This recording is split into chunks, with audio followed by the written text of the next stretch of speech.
One of the most difficult choices I have ever made was to drop out of high school, which had one of the most difficult choices I have ever made was to drop out of high school, which had unforeseen consequences for my life. I recently had to make the difficult decision to accept a demotion at work or face the possibility of losing my career completely.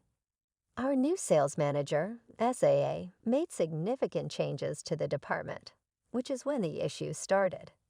She declared that handling client deals will be restricted to staff members with college degrees. Menial jobs like cleaning, filing terminations, and even brewing coffee were assigned to those of us without degrees. Those who raised objections risked being demoted or, worst, fired. It was obvious from SAA's behavior toward me that she wanted me gone. She seemed to have a personal grudge against me. Although I was aware that she saw no use in retaining me on the team, I recognized the significance of my work to the business. I was overseeing a vital $1.4 billion contract with Sun Holdings, so my resignation would leave a big hole in the team. SAA was going to learn the hard way that I was in charge of this important deal, even though she didn't appear to be aware of it. Allow me to adequately introduce myself. I'm 64-year-old Archer, and I work in sales for CIX Corporation, a significant player in the wholesale market with $30 billion in yearly sales. Managing contracts with long-term clients is the main responsibility of my profession. I manage ongoing negotiations from my desk and occasionally go to client meetings when necessary, but I'm too elderly to do field work or cold calling anymore. Even though I'm no longer moving up the corporate ladder, I take pride in this role. In contrast, SAA is one of the company's emerging stars. Her strong academic credentials landed her the role of sales manager. She rose through the ranks fast after graduating from NYU with high honors. Her rise coincided with my brief retirement and subsequent rehire. As soon as I got back, I could feel the tension. I thought there might have been some animosity because I was rehired after I retired, but I never thought she would take such drastic measures to fire me. SAA approached my desk one day. She smirked confidently and inquired casually, "How's the work going, Archer?" "It's going well," I answered, maintaining a neutral yet courteous tone. Her eyes narrowed as she responded, "With your advanced eyesight, reading documents must be really difficult."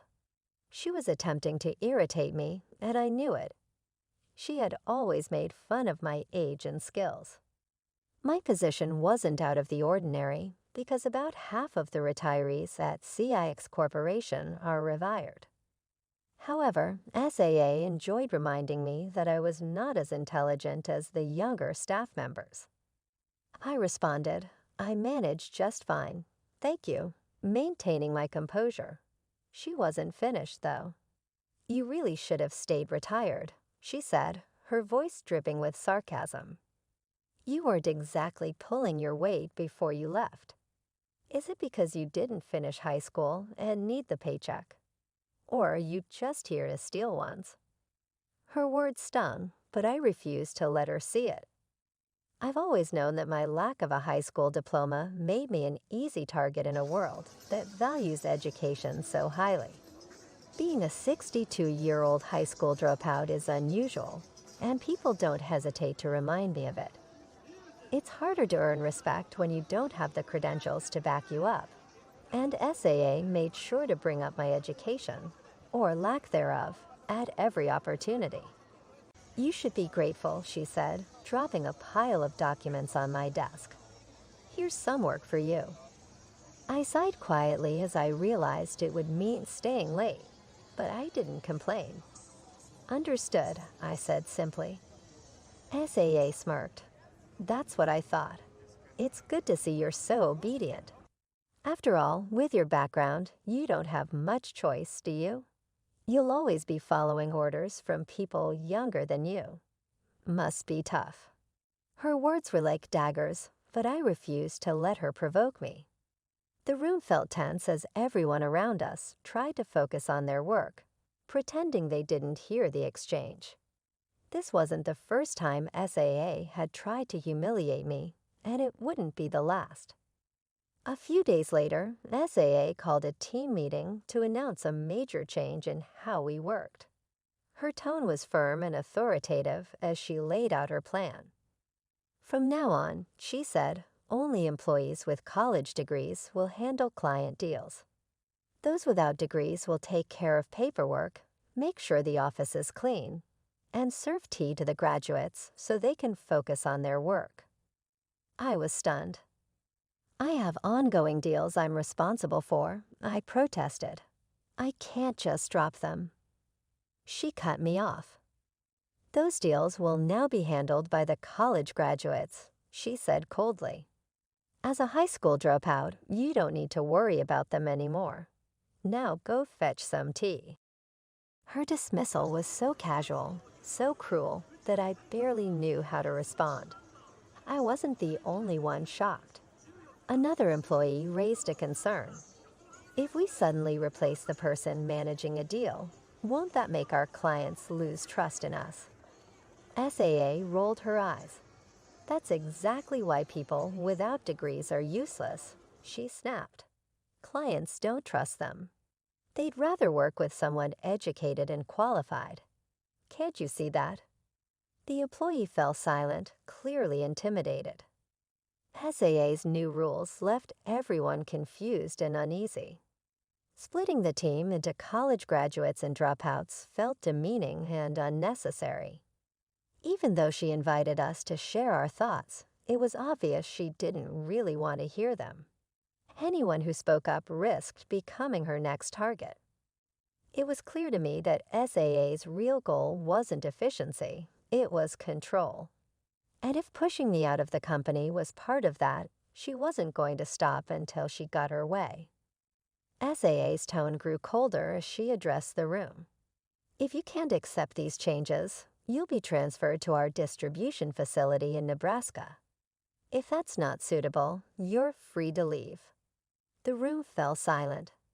Everyone knew what the Nebraska distribution center was like: tedious work, long hours spent sorting and moving packages, and pay significantly lower than what we earned at headquarters. For most employees, staying at headquarters, even if it meant performing demeaning tasks like making coffee or cleaning, seemed like the better option. But I couldn't understand how SAA's decision could possibly benefit CIX Corporation. It felt like she was more interested in asserting her authority than improving efficiency. Finally, I spoke up, unable to hold back any longer. If you change the person managing ongoing deals, it will only make our clients lose trust in us. These deals are built on relationships and consistency. Disrupting that could cause serious problems. SAA's glare pierced through me. What's your issue? She snapped. Her harshness caught me off guard, and all I could manage was an awkward smile.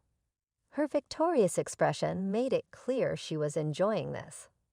School dropouts like you have limited options, she said coldly. You're past your prime and don't bring any value to this company anymore. There's no reason to keep you around. Her words stunned me. SAA had been singling me out for a long time, but this was the first time she had been so blunt about her feelings. It didn't matter to her that I had decades of experience. To her, my age and lack of a diploma made me unworthy of respect, or even a job. I replied calmly, I don't mind working in Nebraska sorting packages. They often need part-time helpers, so I'm sure they'd appreciate a full-time employee like me. But if a 62-year-old grandfather like me shows up, they might think I'm not the right fit. SAA chuckled, clearly amused. So what's your plan then? She asked, leaning forward with a smirk. I thought about my options. It was likely that the CEO and HR department weren't even aware of these changes SAA was implementing. If they knew, I was certain they wouldn't approve of such unfair treatment. I could report her behavior, but honestly, I was tired of her constant hostility. I had saved enough for retirement, so leaving didn't seem like a bad idea anymore. After a moment, I made my decision. "I'll quit," I said simply. SAA pretended to be disappointed, but I could see through her act. "If you wanted to keep working, you should have accepted the transfer to Nebraska," she said with a shrug. The other employees looked shocked. One of them tried to speak up, but SAA interrupted sharply. "Lower-level staff should stay out of this." Her dismissive attitude made it clear she wasn't interested in hearing anyone else's opinion. I realized there was no point in arguing further. After being treated so poorly, staying wasn't an option for me anymore. "Should I write my resignation letter?" I asked. SAA smiled, clearly pleased. "Yes, do that.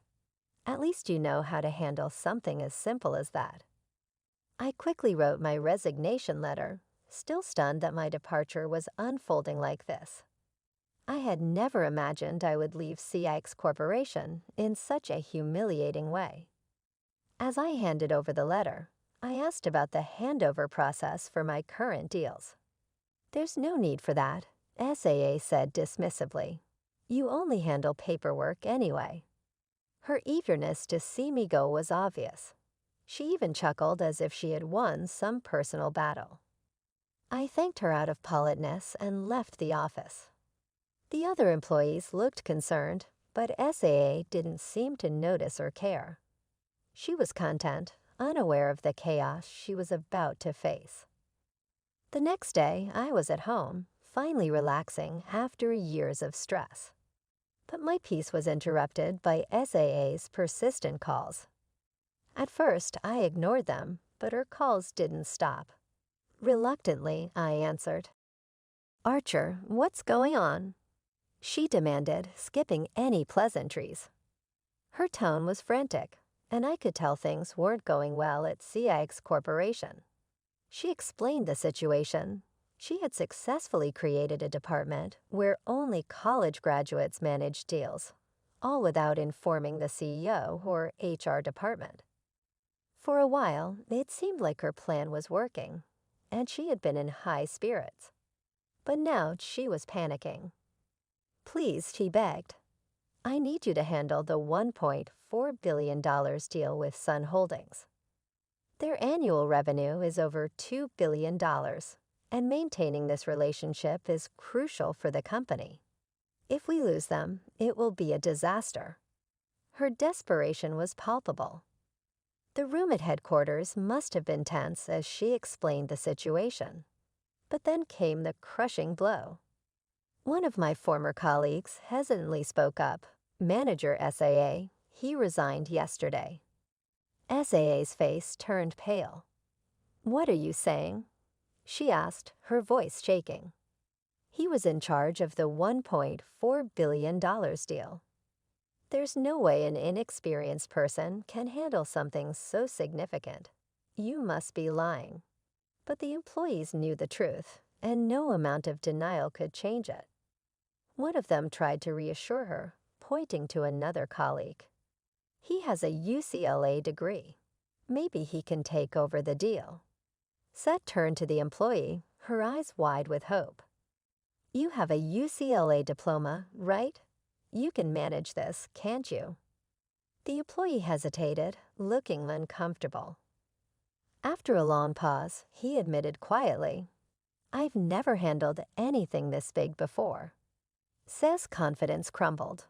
The $1.4 billion deal, a cornerstone of CIC Corporation's success, was in jeopardy, all because she had underestimated the value of experience. Now she had to face the consequences of her actions. "I think the client will only be satisfied if it's Archer," one of the young team members reported after speaking with the client. Seth, visibly frustrated, snapped, "Enough. If I say do it, then just do it. If an uneducated dropout like him can manage it, so can you." The young man hesitated but reluctantly agreed. However, when he contacted the client again, they remained firm. "They want me, Archer, back to handle the deal," the young man reported. Seth turned pale with shock. How could they possibly want someone like him? He's just a high school dropout. What could he possibly contribute, especially at his age? He doesn't even have the energy to manage sales. One of my former colleagues, clearly frustrated by Seth's remarks, decided to speak up. "Aren't you aware of Archer's remarkable career? His resume might look simple, but in the industry, he's highly respected. Many major companies work with us solely because of him." Seth, who had always dismissed me because of my lack of formal education, seemed taken aback. At 24, she was a recent graduate and had focused entirely on my lack of credentials, completely ignoring my years of experience and reputation. My colleagues had learned not to bring up my background in her presence since she clearly disliked me, but this time, one of them couldn't stay silent. "What do you mean?" Seth asked, her voice uncertain for the first time. "If you only look at resumes, you might not know his full story," my colleague explained. "But Archer is extremely well known in the industry. Many of our biggest clients trust him and continue working with us because of him." Realizing it wasn't their place to reveal too much, my colleague stopped and suggested, "You should contact Archer yourself if you want to understand." Seth, who had dismissed and humiliated me just a day earlier, now found herself in a desperate situation. She picked up the phone and called me, her tone laced with frustration. "What's going on here?" she asked, clearly furious. I decided it was time to set the record straight. "It's true that my name is well known in the industry," I began. "I inherited my sales skills from my grandfather, who was a CEO. Thanks to him, many companies have trusted me for decades. Nearly 42 years ago, I managed deals with some of the biggest trading companies in the world. Back then, people even considered me a legendary salesman." Seth's silence on the other end of the line encouraged me to continue. "Let me explain how it all started," I said. "When I was in middle school, my grandfather was the CEO of Archer Corporation, a large company with annual revenues exceeding $2 billion. I admired him deeply and wanted to be part of his world. During school vacations, I would help out at his office doing simple tasks like making tea and cleaning. They might have been small jobs, but to me, they felt important." I paused, letting her absorb this before continuing. "When I finished middle school, while others were planning to go to high school and later college, I decided I wanted to work at my grandfather's company full-time. It was a bold decision, and many thought I was being reckless, but I was determined. I convinced my parents and grandfather to let me work and study at the same time." I went on to describe my early years at Archer Corporation. "I started with basic tasks like filing papers and organizing documents, but I loved every minute of it. By the time I was 22, I moved into the sales department. It was overwhelming at first. Securing contracts wasn't easy, and my approach needed improvement, but I didn't give up. I worked hard and eventually landed my first contract. The feeling of accomplishment was incredible. It made me feel like I was finally a true salesman." As I spoke, I could sense Seth's growing discomfort, but I continued, determined to share my story. By the time I was 27, I had secured a major deal with a large company. That deal was a turning point in my career.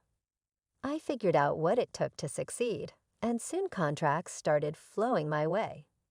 Word spread in the industry that working with me always resulted in profit. I made it my mission to understand every client's needs and offer solutions tailored specifically to them. It wasn't just about closing deals. It was about building trust and delivering results. I paused, letting Seth absorb the weight of what I had just said. Because of this approach, sales managers started assigning me high-profile deals. Companies began requesting me by name, and I gained respect both within Archer Corporation and in the broader industry. Executives from major firms knew who I was, and my performance earned me praise and even job offers from rival companies. I explained why I had stayed loyal to Archer Corporation despite the offers. I loved the work, and I wanted to honor my grandfather's legacy. Even when he retired at 77 and the company underwent changes, I stayed committed. But as the new management took over, the company started to change. It was no longer the same place I had grown to love. Eventually, I decided it was time to move on. When I left Archer Corporation at the age of 38, I had plenty of options. I could have joined any number of big firms, but instead, I chose CIC Corporation. Since then, I've worked in sales here, contributing to the company in my own way.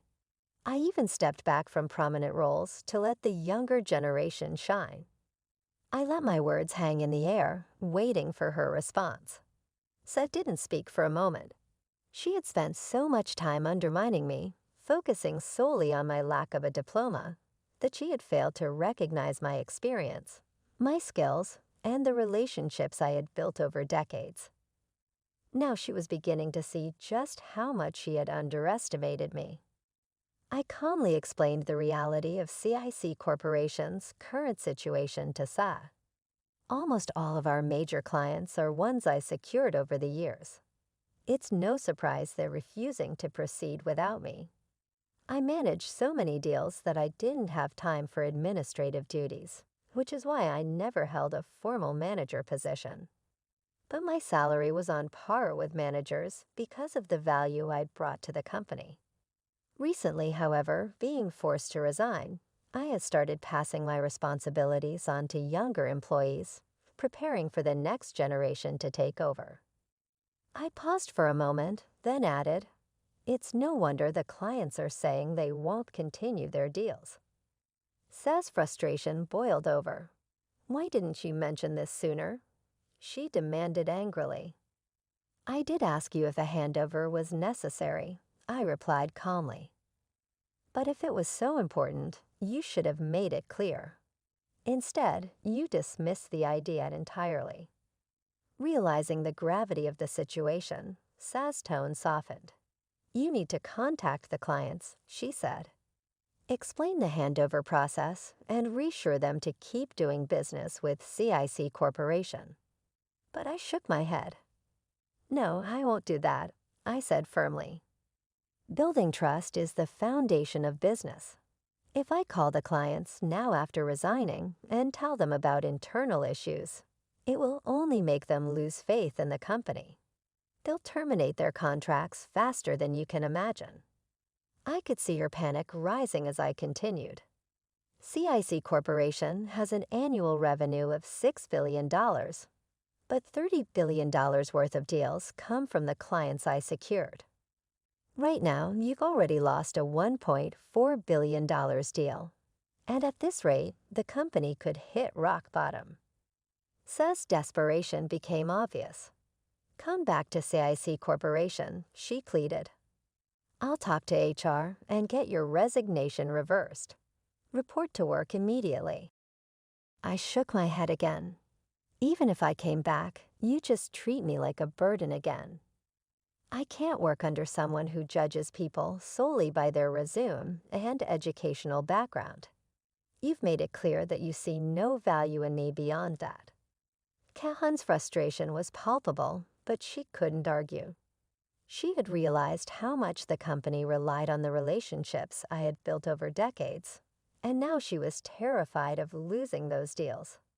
That was the only reason she wanted me back. I decided to be completely honest with Sa. "Every day I worked under you, I was insulted for being a high school dropout. You constantly pushed me aside and undermined me. Even if I came back and saved the deals, you'd go back to treating me as a burden. I can't work for someone who only values a piece of paper over real-world experience." That's not how trust is built in business. Seth didn't respond immediately. She seemed lost in thought, perhaps reflecting on her mistakes, but I doubted she would change. Her inability to earn trust was her own fault, and it wasn't something I could fix for her. "Is that all?" I asked. "Now that I've retired, I'd like to enjoy some peace and relaxation." Before she could say another word, I hung up the phone and blocked her number. I felt a weight lift off my shoulders. Later, I heard through colleagues that CIC Corporation's troubles had only worsened. Not only had they lost the $1.4 billion deal, but other major deals I had been managing, worth $1 billion, $2 billion, and more, were falling apart too. Clients were suspicious when I misscheduled meetings, and after checking with the company, they discovered I had resigned. One by one, clients began terminating their contracts, saying there was no point in continuing without me. Although the company managed to salvage some smaller deals, losing the major ones dealt a significant blow. A week later, I received a call from CX, the CEO. Unlike SAA, CX had supported me throughout my 32-year career, so I decided to meet with him. When I arrived at the office, I saw SA sitting dejectedly in the corner, her usual confidence nowhere to be found. CX, looking deeply troubled, sighed and said, "We had no idea SA changed the sales department's operations. The demotion and reassignment decisions were unauthorized. I'm truly sorry for what happened." I smiled slightly and replied, "Please don't worry about it, Sex. You've always treated me with respect. I have no hard feelings." Turning to SA, CX ordered, "Apologize to him." SA, on the verge of tears, said, "I'm very sorry." Her voice wavered as she spoke, clearly shaken by the severe reprimand she must have received. I could see that she regretted her actions, but the damage had already been done. CX continued, "Our company is in serious trouble. We're losing major contracts rapidly, and if this continues, our business could collapse. We're willing to rescind your resignation if you're willing to come back." I thought for a moment before responding. "I don't mind returning," I said, "but I have one condition." "What is it?" CX asked, looking concerned. I turned to SA, whose expression had turned pale. "You're fired," I said bluntly. SA immediately protested, "Wait, you don't need to go that far. Do you realize how valuable I've been to this company?" I looked her in the eye and said firmly, "Do you realize the damage your actions have caused? Not just to me, but to the entire sales department. This is a large company, SA. If you lose your job here, finding a similar position elsewhere will be extremely difficult. But you brought this on yourself. You judged me and treated me poorly without understanding my contributions." SA had no response. She looked down, clearly realizing the consequences of her actions. CX nodded solemnly, acknowledging the fairness of my condition. "I understand," he said. "We'll proceed accordingly." For the first time in a long while, I felt like justice had been served. I graduated from a prestigious university and have always been a top performer, SA argued, her voice trembling with frustration. "How can you fire me based solely on someone else's judgment?" "Enough," CX commanded firmly, cutting her off. His tone left no room for argument, but SA wasn't ready to give up. "Wait, CX," she pleaded. "Dismissing me is unfair. I've contributed significantly to this company since I joined as a fresh graduate. Do you truly understand the consequences of this decision?" CX's expression darkened, his patience wearing thin. "You made unilateral changes to the sales department," he said sternly. "Without consulting anyone or considering the impact on employees and clients, that's unacceptable." SA fell silent, realizing she had no defense. I decided to step in and address her. SA, I began, my tone calm but resolute. I may be older now, and my physical strength may have diminished, but there's only so much disrespect I can tolerate.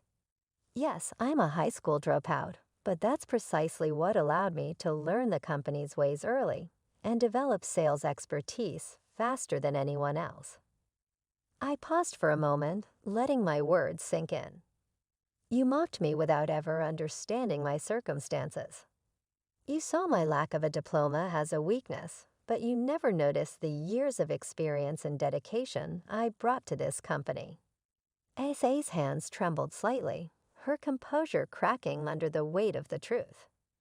Your current job duties are unacceptable, I continued.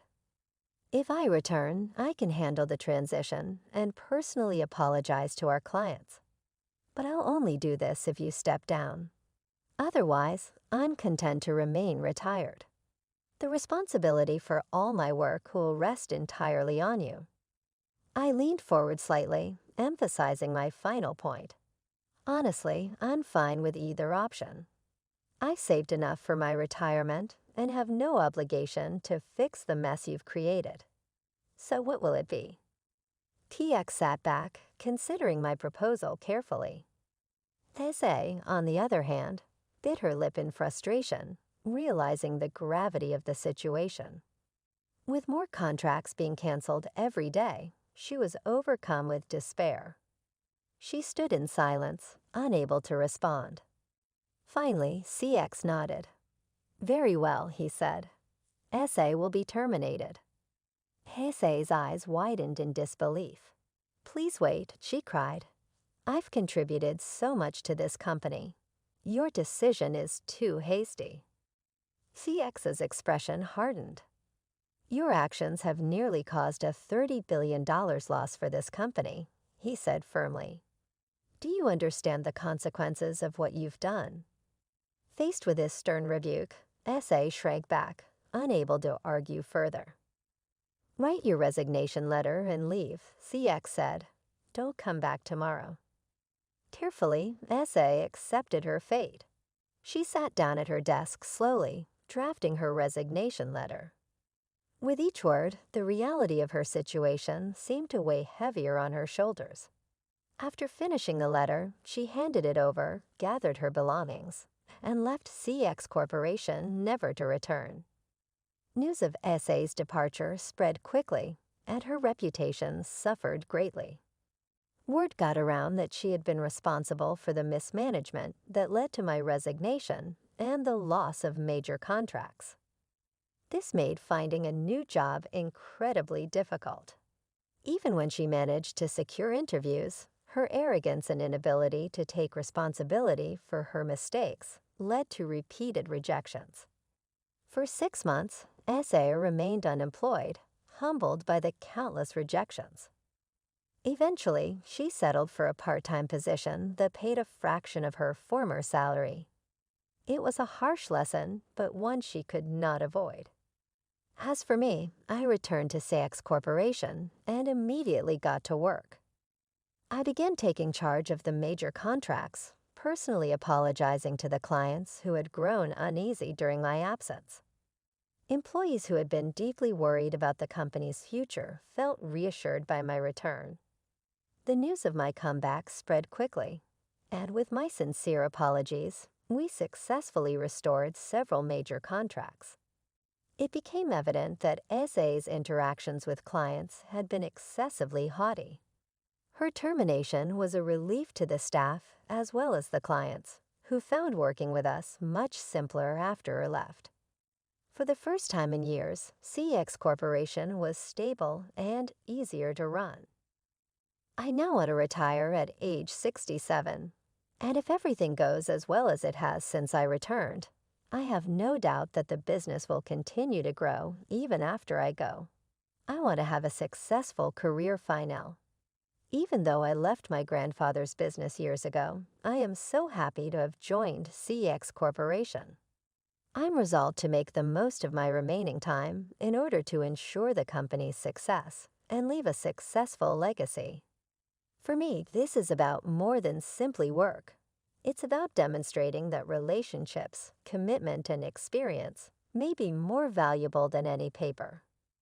As the last phase of my sales career draws near, I want to give every transaction, discussion, and choice my all. I want to go.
My name's Laura, and I'm the younger of two sisters in what you might call a blended family.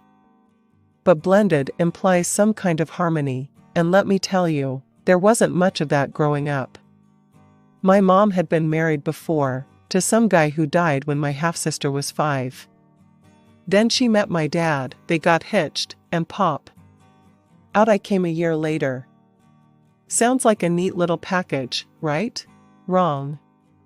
See, my mom had this house she inherited from her first husband. Nice place, nothing too fancy. She also owned a sewing factory. After she and my dad tied the knot, she asked him to help run the business. They made a good team, I'll give him that. Dad handled the money stuff, Mom took care of making things and dealing with people. They doubled the company's profits in no time. I remember overhearing them talk about the future once when I was little. They were in the kitchen, thinking I was asleep.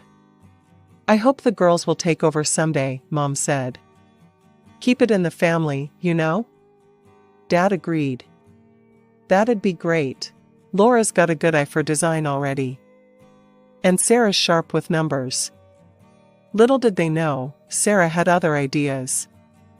My dear half-sister never let me forget that everything, the house, the business, even the damn spoons we ate with, belonged to her and Mom. "This is my house," she'd say, blocking the door to her room. "You're just living in it 'cause your dad mooches off Mom." I was too young to understand why she was so mean. I just wanted to play with her cool toys or borrow a pencil to draw. But every time I touched something, she'd snatch it away. "That's mine," she'd screech. "My real dad bought it before he died. You can't have it." Mom tried to stop her. "Sarah, honey, that's not nice. Laura's your sister." "Half-sister," Sarah would spit back. "And she gets everything. It's not fair." Dad never said much during these fights. He'd just pat my head and tell me to ignore her. But how could I? She made my life hell. One day, I found some colored pencils in the living room. I was so excited, finally, I could draw the beautiful dresses I saw in my head. I started sketching, lost in my own little world. Then Sarah stormed in. "Those are mine," she yelled, grabbing the pencils. Before I could stop her, she tore up my drawings. I ran to Mom, sobbing. She hugged me tight and marched over to Sarah's room. "That's enough," I heard her shout. "You will not treat your sister this way." But nothing changed. Sarah kept finding ways to remind me I didn't belong. And as we got older, it only got worse. As we grew older, my parents tried their best to keep the peace. They'd buy us the same clothes, give us equal gifts on holidays. But it was never enough for Sarah. "Laura's sweater is softer," she'd complain. Or, "Her necklace has more jewels. You always give her the best stuff." It didn't matter that it wasn't true. In Sarah's mind, I was the favorite, the interloper stealing her rightful place. When I was about 10, my parents decided to sell the old house and buy a bigger one. I remember the day we moved in, how excited I was to have my own room. "This is amazing," I squealed, twirling around the empty space. Sarah appeared in the doorway, her face dark. "Don't get too comfortable. This house belongs to me and Mom. You're just a guest here." I felt my stomach drop. Even in this new place, nothing had changed. Later that night, I heard Mom and Dad talking in hushed tones. "I don't know what to do anymore," Mom sighed. "I've tried everything with Sarah." "Maybe we should take her to see someone," Dad suggested. "A therapist or counselor?"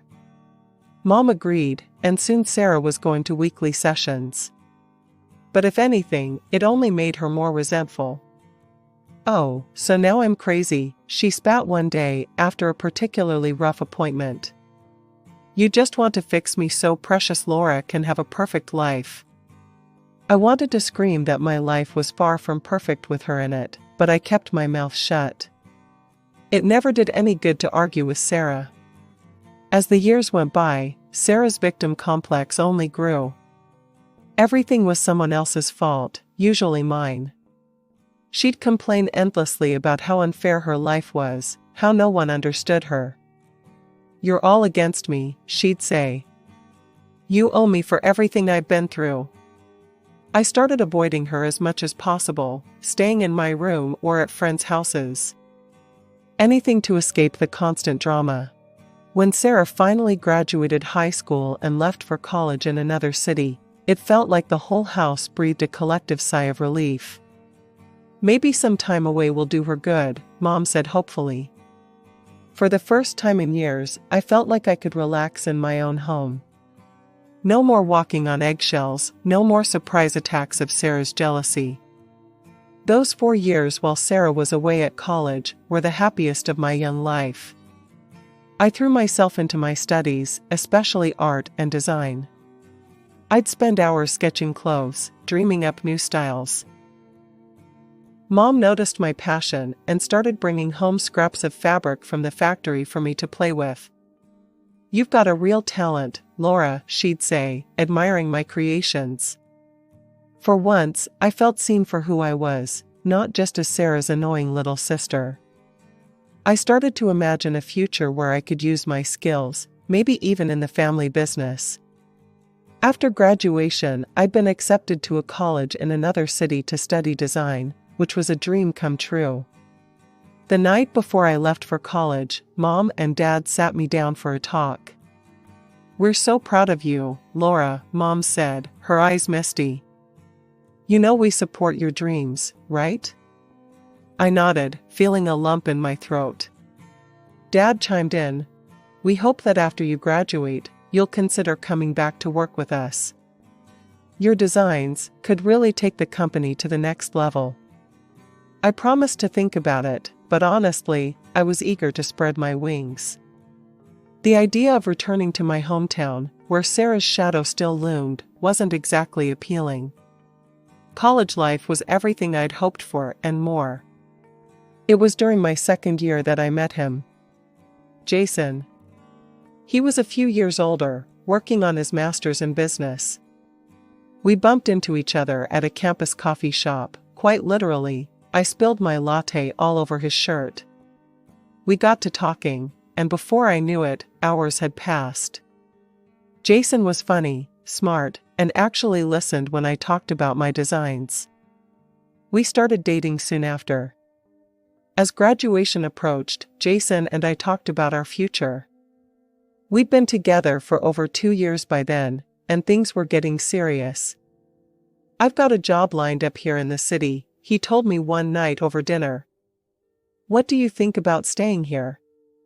Maybe, together?" My heart soared at the idea.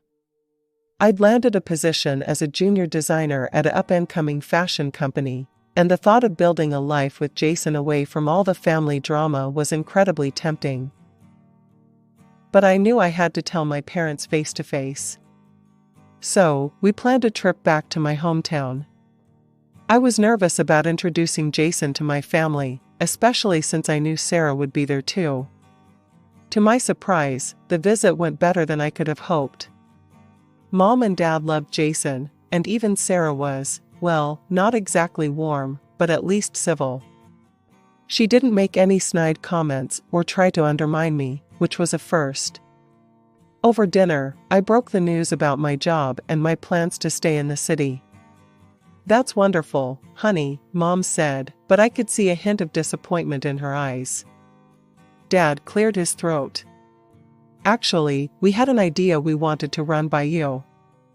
What if you opened a branch of our company in your city? You could be in charge of design, create your own line." I was stunned.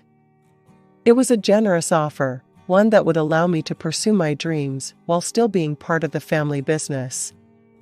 "Can I think about it?" I asked. They agreed, and the rest of the visit passed pleasantly. As Jason and I were leaving, Sarah pulled me aside. "Hey, I know things haven't always been great between us," she said, looking uncomfortable. "But I'd like to try and change that. Maybe I could visit you sometime?" I was skeptical, but nodded. Sure, that'd be nice. Life settled into a comfortable rhythm after Jason and I returned from my hometown. I threw myself into my new job, learning the ropes and impressing my bosses with my designs. Jason and I started talking about marriage, looking at apartments, dreaming of our future together. Everything seemed perfect. Then, about 3 months after our visit home, I got a surprise call from Sarah. "Hey, little sis," she said, sounding oddly cheerful. "I'm in town. Mind if I crash at your place for a bit?" I nearly dropped the phone in shock. Sarah, voluntarily coming to see me? It seemed too good to be true. But I remembered her olive branch from our last meeting and decided to give her a chance. When Sarah arrived, I barely recognized her. Gone was the scowling, resentful girl I'd grown up with. This Sarah was all smiles and hugs. Over dinner that first night, she dropped a bomb on me. "I've been thinking," she said, twirling pasta on her fork. "Why don't you come back home? We could work together at the family business. It'd be great." I nearly choked on my wine. What? But I just started my job here. And Jason? Sarah waved her hand dismissively. Bring him along. There's plenty of opportunity back home. I shook my head. Thanks, but no. Actually, Mom and Dad suggested I open a branch here. I'm still considering it. For a moment, I saw a flash of the old Sarah, a tightening around her eyes, a slight downturn of her mouth. But it passed so quickly, I thought I might have imagined it. Well, if you won't come home, maybe I could stay here a while longer, she asked. We've got so much catching up to do. Against my better judgment, I agreed. And to my surprise, living with Sarah wasn't the nightmare I'd expected. She was helpful, even taking over most of the household chores.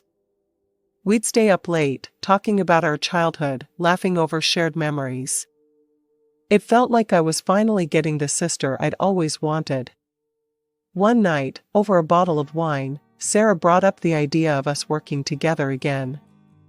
What if we opened that branch together, she suggested. You handle the design, I'll do the business side. We'd make a great team. The idea was tempting. Despite our rocky past, Sarah and I had been getting along so well. And having her business acumen could really help get the new branch off the ground. Let me think about it, I said, not wanting to commit just yet. As the weeks passed, Jason started coming over more often. At first, I was nervous about how he and Sarah would get along, given our history. But to my relief, they seemed to hit it off.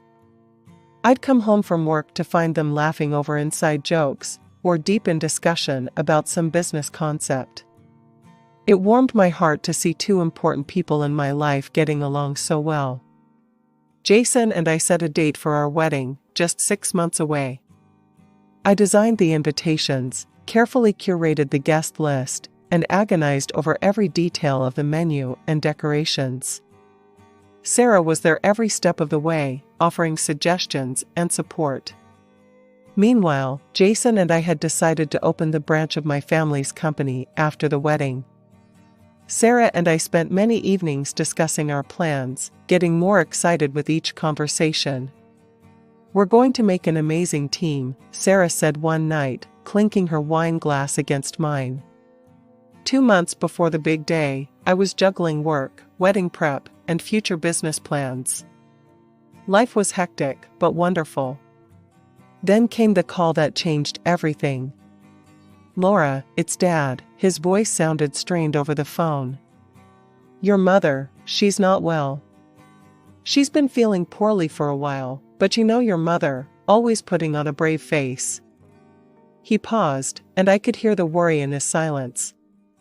I'm struggling to keep up with everything, the business, the house. I didn't hesitate.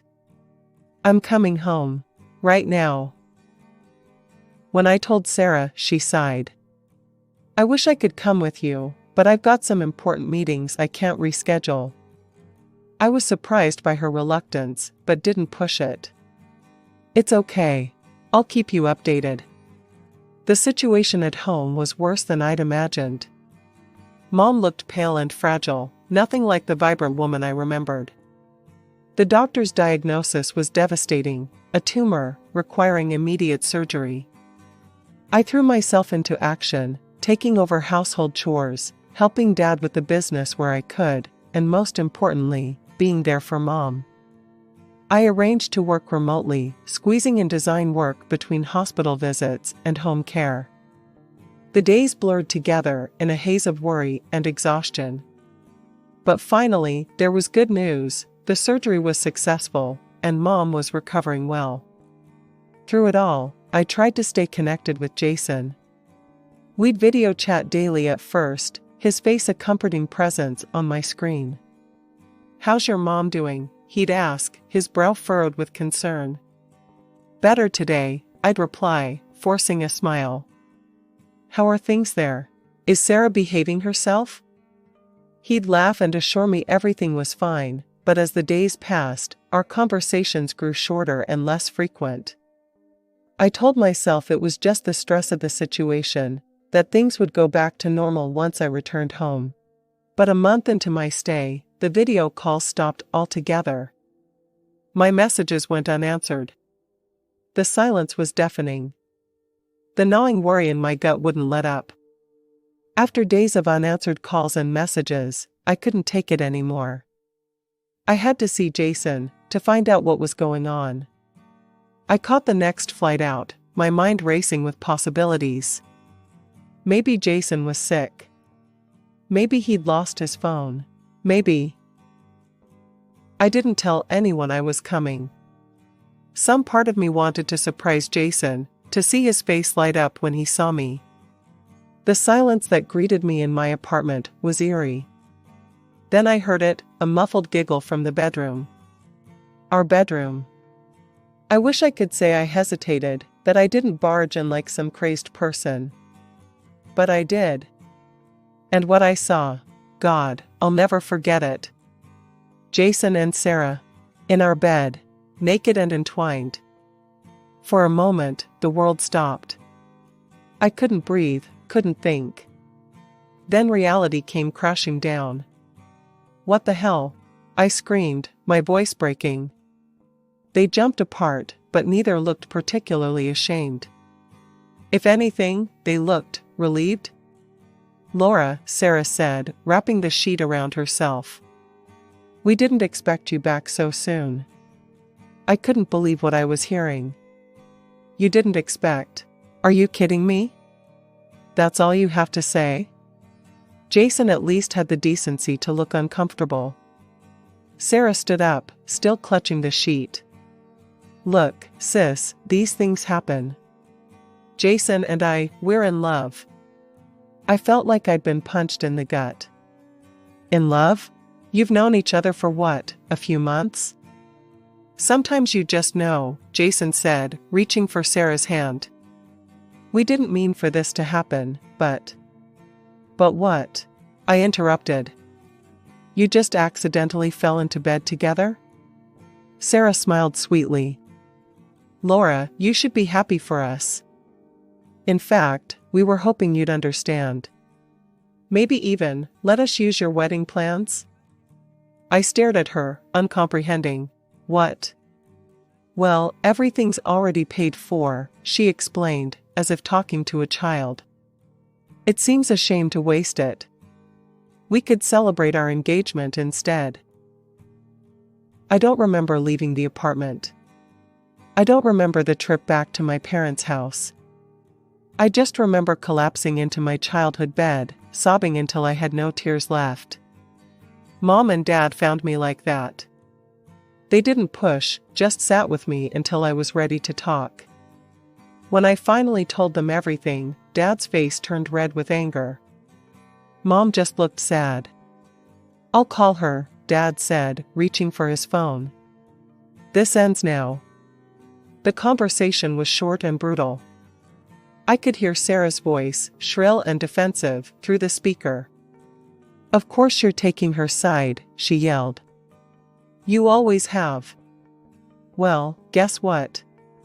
For once, I'm the one who got chosen. How does it feel, Laura? Dad's voice was cold. Sarah, if you go through with this, you're no longer part of this family. Do you understand? There was a pause, then Sarah's voice, dripping with venom, fine. I don't need you anyway. I've got Jason now. The line went dead. Mom pulled me into a hug, her still fragile body shaking with sobs. I'm so sorry, sweetheart, she whispered. I'm so sorry. I clung to her, feeling like a little girl again. But I wasn't a little girl anymore. I was a woman who'd just had her heart ripped out by the two people she should have been able to trust most in the world. The days following the revelation of Sarah and Jason's betrayal passed in a blur. One moment, I'd be curled up in bed, unable to face the world. The next, I'd be researching lawyers, ready to sue them for every penny I'd spent on the wedding. It was during one of these angry research sessions that my phone rang. An unknown number. Hello? I answered warily. Laura? It's Margaret, Jason's mother. I nearly hung up, but something in her voice stopped me. She sounded devastated. I don't know what to say, Margaret continued. We're so sorry, dear. So very sorry. I listened in stunned silence as she poured out her heart. How shocked and disappointed they were in Jason. How they'd always thought of me as a daughter. How they couldn't believe Sarah could do this to her own sister. We want to make this right, Margaret said finally. We know it won't fix everything, but we'd like to reimburse you for all the wedding expenses. True to their word, a check arrived a few days later, covering every last expense. It was a weight off my shoulders I hadn't even realized I was carrying. As the date of what would have been my wedding approached, I made a decision. I couldn't go back to the city, not yet. There were too many memories, too much pain. Would it be okay if I stayed here for a while? I asked Mom and Dad over dinner one night. Maybe work for the company? They exchanged a look, then Dad smiled. We were hoping you'd say that. We could use your talents, especially in design. And just like that, I had a new direction. I threw myself into work with a fervor that surprised even me. Every sketch, every design, was a middle finger to Sarah and Jason. Look what you gave up, I thought bitterly. Look what you lost. The day of Sarah and Jason's wedding came and went. We didn't attend, of course. I spent the day locked in my office, working on a new line of youth clothing I'd been dreaming up. Months passed. My designs started gaining traction. The youth line was a hit, bringing in a whole new demographic of customers. Within a year, I'd helped increase the company's turnover by $1 million. Sarah and Jason? They were dead to me. I didn't think about them, didn't wonder what they were doing or if they were happy. They'd made their choice, and I'd made mine. 3 years passed in a blur of fabric swatches, design meetings, and growing success. I'd thrown myself into work, using my pain as fuel to drive our family business to new heights. Our company had become a major player in the fashion industry, and I'd made a name for myself as an innovative designer. One balmy summer evening, I was having dinner with Mom and Dad at their place. We were laughing over some silly memory when the doorbell rang. Dad frowned. Are we expecting anyone? I shook my head, a strange feeling of unease settling in my stomach. Mom went to answer the door, and suddenly the air was filled with a voice I hadn't heard in years. Well, look at this cozy family dinner, Sarah sneered, pushing past Mom into the dining room. Glad to see you're all doing so well without me. I stood up, my chair scraping against the floor. Sarah, what are you doing here? She looked different. Haggard, angry, with dark circles under her eyes. Oh, just thought I'd drop by, see how the other half lives, she spat. Especially now that I'm newly single. Dad's eyes narrowed. What happened to Jason? Sarah let out a bitter laugh. Turns out, once a cheater, always a cheater. He left me for his secretary. Ironic, isn't it? I felt a twinge of something, not quite sympathy, but a grim satisfaction. Karma, indeed. I'm sorry to hear that, I said, not entirely truthfully. But why are you here? Sarah's face hardened. I want what's mine, my share of the business. I'm family too, remember? Dad stood up, his voice firm. Sarah, you gave up any claim to this family and this business when you betrayed your sister. You're not getting anything. You can't do this, Sarah screamed, her composure cracking. You can't just cut me out. Mom stepped forward, her voice soft but resolute. We already have, Sarah. You're disinherited. Please leave. For a moment, I thought Sarah might lash out physically. But instead, she just glared at us all, her eyes burning with hatred. "This isn't over," she hissed, before storming out. A few days later, I was in my office when I heard a commotion from the lobby. I rushed down to find Sarah in the middle of our workspace, screaming at the top of her lungs. "You're all being deceived," she yelled at our bewildered employees. "My parents are unscrupulous liars. They've stolen what's rightfully mine." I didn't hesitate. I called the police, keeping my voice calm despite the chaos around me. "We need officers at Fashion Forward Designs immediately. We have an unstable individual causing a disturbance." Even as security tried to remove her, Sarah kept fighting. Over the next few days, she escalated her attacks, trying to break into our parents' house, smashing windows, and in a final, terrifying act, attempting to set fire to the front door. It was clear this couldn't go on. With heavy hearts, we took legal action, obtaining a restraining order that banned Sarah from approaching me, our parents, or any of our properties. As I sat in my office after the court hearing, looking out over the city I'd come to love, I felt a complex mix of emotions. Sadness for the sister I'd lost, anger at her actions, but also pride in how far I'd come. I was now a respected entrepreneur and fashion designer, my name known throughout the industry. Love? That could wait. The wounds from Jason's betrayal had healed, but I wasn't ready to risk my heart again. Not yet. For now, I was content to pour my passion into my designs, into building something lasting and beautiful. One entered the examination room. I recognized this person who would help me out of my current situation.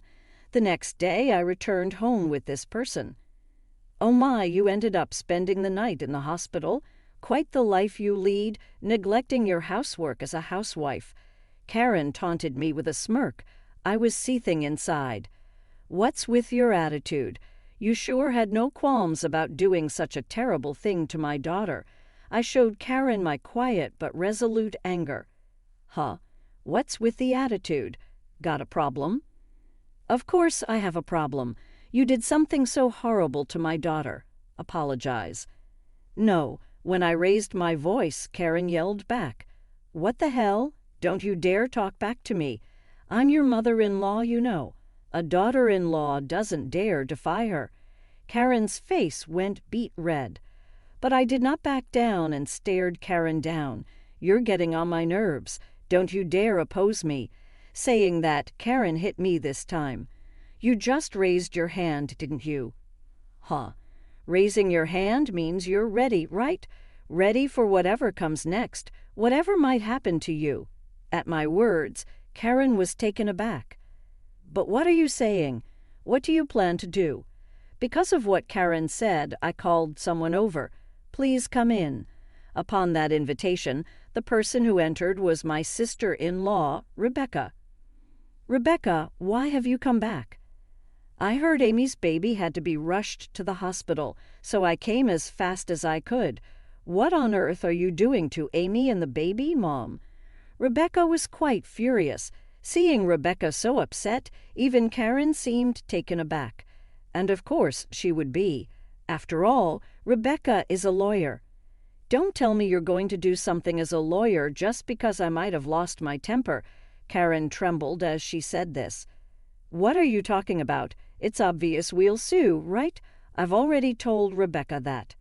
"What? What are you thinking? There's no way I'll allow that." Hearing the word sue, Karen burst out shouting. I'm the one who wants to shout. I feel like I've aged dramatically from the scare of thinking my daughter's life was in danger. "Mom, there were clear marks on the baby. It's clearly an assault, and you also just physically threatened Annie, didn't you? You could be charged with battery for that." "Hold on. This is just a little family communication. To sue over something like this, don't you think it's a bit hasty?" Despite Karen's desperate excuses, I wasn't having any of it. "Don't say such nonsense. Can't you see I'm angry? If you're not planning to apologize, I'm just going to proceed with legal action." "Wait, At that time, I was just a little frustrated. You know how people get irritable when they're tired, right? And when I could hear the wailing all night, it was just too much. Karen was making excuses, but that doesn't make it okay for her to resort to violence. Mother-in-law, it's unfortunate, but I don't plan to forgive someone who just makes excuses like this. I'm going to take legal action immediately, and I'm not intending to negotiate a settlement. Wait, stop. First of all, stop suing me. Do you realize how much I've helped you? Suddenly, Karen started claiming she had helped me. Amy, has Mom ever helped you? No, not at all. Rather than helping, mother-in-law has only been a hindrance and even criticizing my housekeeping. I see, and she's talking about having helped. I wonder what she's talking about. Rebecca and I gave Karen a cold stare. I said I helped you, didn't I? Why are you looking at me like that? I did help Amy. When Amy was tired and sleeping, I quietly did some housekeeping. Ah, could it be that you're the one who's been waking up in the middle of the night to snack? I wish you'd stop. It's really bothersome. What? I left some for your breakfast, didn't I? That's just my kindness. That's not what I call kindness. You're just handing me your leftovers, and it was too little to be called breakfast. Plus, you left the dishes without washing them, so it actually made my chores even more difficult. Mom, that's just terrible. Rebecca was appalled at Karen's actions. Hey, don't look at me like that. I have my own troubles too, you know. Well, troubles? Like what exactly? The truth is, I'm well aware of my own harmful behavior. Karen surprisingly admitted this. You're aware of your harmful behavior. You know, I tend to lash out when I get mad. I understand that it's not right, so I want to change this habit. But people can't always change as easily as they want. Even if I keep telling myself how bad it is, I just can't control myself. Karen continued speaking through her tears. At this rate, I might end up hurting even those I care about the most. Emmy, I need you to help me reform. You can tie me up if you need to. Do whatever it takes to make me repent. Karen even ended up prostrating herself. Wait, please calm down, mother-in-law. I think we should talk this through first. Just talking isn't enough to apologize to you. Be stricter with me. Otherwise, I just can't forgive myself for. Karen was genuinely crying, and it seemed she was truly remorseful. Thinking this, I was about to forgive Karen, but then... Amy, don't be fooled. What? Whenever she's in a tight spot, Mom plays the victim to stop being blamed. This is her usual tactic. Even if she does it in front of her own daughter, she can't hide her scheme. What? What are you talking about? I have no idea. I would never think of such a thing. This is just... But Karen was clearly flustered. Looking closer, even though she was crying so much just moments ago, her tears had already dried. She must have been pretending to cry. I can't believe it, mother-in-law, to go to such lengths to evade responsibility. Wait, hold on. I wasn't trying to run away from my mistakes. I just wanted to voice my feelings. Karen was trying to make yet another weak excuse. There's no way such an excuse would work on me. Please, enough with this, mother-in-law. I'm tired of your complaints. All I'm going to do is proceed with legal actions. My mind is made up. As I said that, Karen's face turned beet red with rage. How dare you? Why should I have to hear such things from you? Do you think I'll just sit by while you take legal actions against me? Although Karen was shouting those words, another person entered the house. Amy, is our daughter all right? It was my husband, Bob. He heard that our daughter had been rushed to the emergency room, and he bowed to his boss and was allowed to come home temporarily. But Bob, why are you home? Mom, that's not what matters right now. I heard you hit our daughter. How could you? I won't forgive this. Bob was shaking with anger. It was natural, as the daughter he cherishes was subjected to violence. Look, wait a moment, Bob. Why do I have to be told such things? I didn't do anything wrong. No, you clearly did something wrong. If you don't think violence is wrong, you are seriously misguided, mother-in-law. Why don't you stop making excuses? You're alone, but there are 3 of us, Bob, Rebecca, and me. You can't possibly get your way. How dare you? Are you trying to intimidate me by outnumbering me? Isn't that what they call tyranny of the majority? No, it's not about the tyranny of the majority. It's just that we all agreed to discipline you because you've clearly committed wrongdoing. It's okay if you're under the illusion that you're not wrong, but please stop causing us trouble. As I clearly said those words, Karen began to cry again. It seemed that this time her tears were real. What? Why has it come to this? What on earth have I done? I didn't do anything wrong. Please forgive me. Karen was looked upon with cold eyes by Bob and Rebecca. They must be feeling incredibly sad inside as their real mother is such a mess.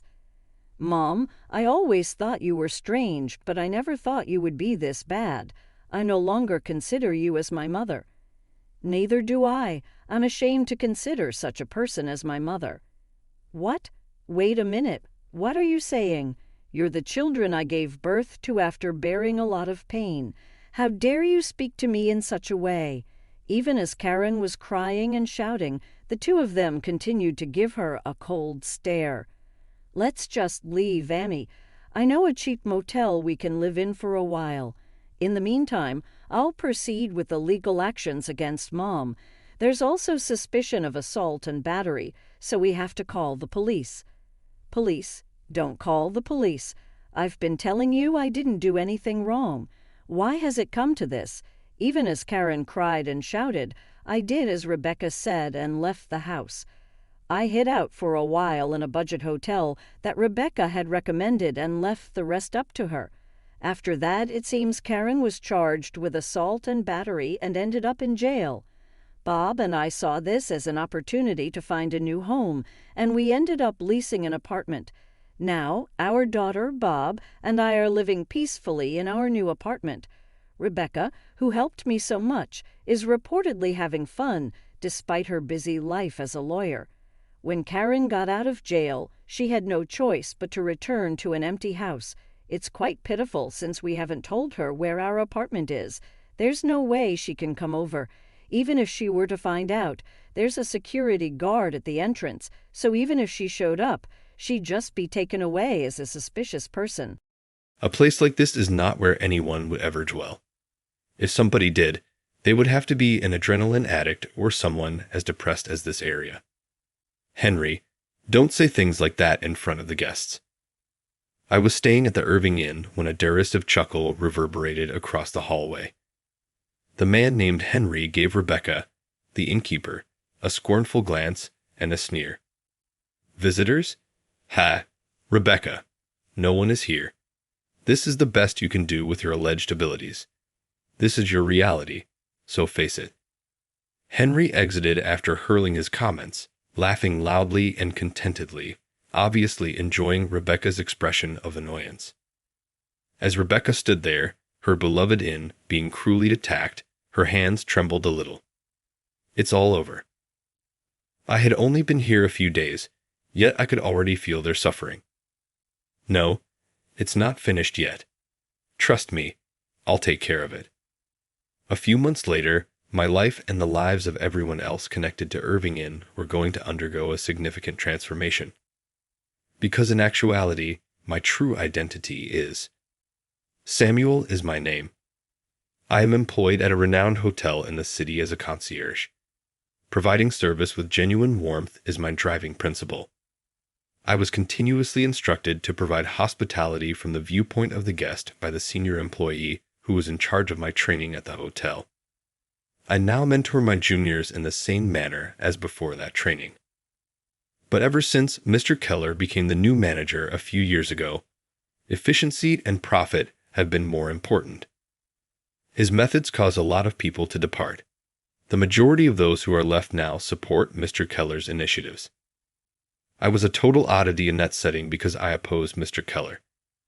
Mr. Keller's push for irrational actions in the name of business caused me to argue with him today once more. It was obvious that he had had enough of my persistent difficulties over the years. If you can't follow my way, you're welcome to leave any time. he said. The management strategy would remain the same regardless of what I stated. There was not a single ally at work. Above all, I found Mr. Keller's disrespect for both staff and visitors intolerable. So I walked out of the motel. Remaining there would simply distance me from my principles and enthusiasm. I had no regrets regarding my departure.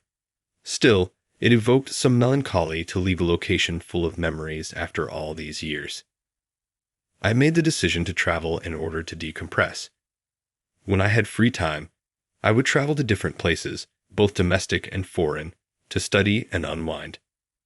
I chose traditional Japanese inns more frequently than not because they provided a welcome alternative to the typical hotel setting. I visited the website of an inn I had been eyeing for a while. Surrounded by nature, enjoy a moment of tranquility at Irving Inn. The webpage showcased tranquil photos of the inn, well-known hot springs, regional cuisine, and the stunning natural beauty of the area. I felt better just by glancing at the pictures. The pictures showed friendly, welcome grins on the faces of the innkeeper and staff. I had been watching Irving Inn since last year in the hopes of visiting and learning from them someday because of their stellar reputation for hospitality. I happily went through the booking process, anticipating my stay even though I was no longer employed. I reached the town where the Irving Inn was a few days later. The town has recently been growing as a tourist destination, drawing large crowds of visitors, particularly on weekends, which infuses the area with a vibrant spirit. Because the inn was tucked away in the highlands, the bustle eventually subsided as I got closer, giving way to the verdant trees and the sounds of rustling leaves and chirping. This brief trip was sufficient to give me a sensation of escape, and I found myself totally unwinding. When I arrived, I noticed a solid, well-constructed inn.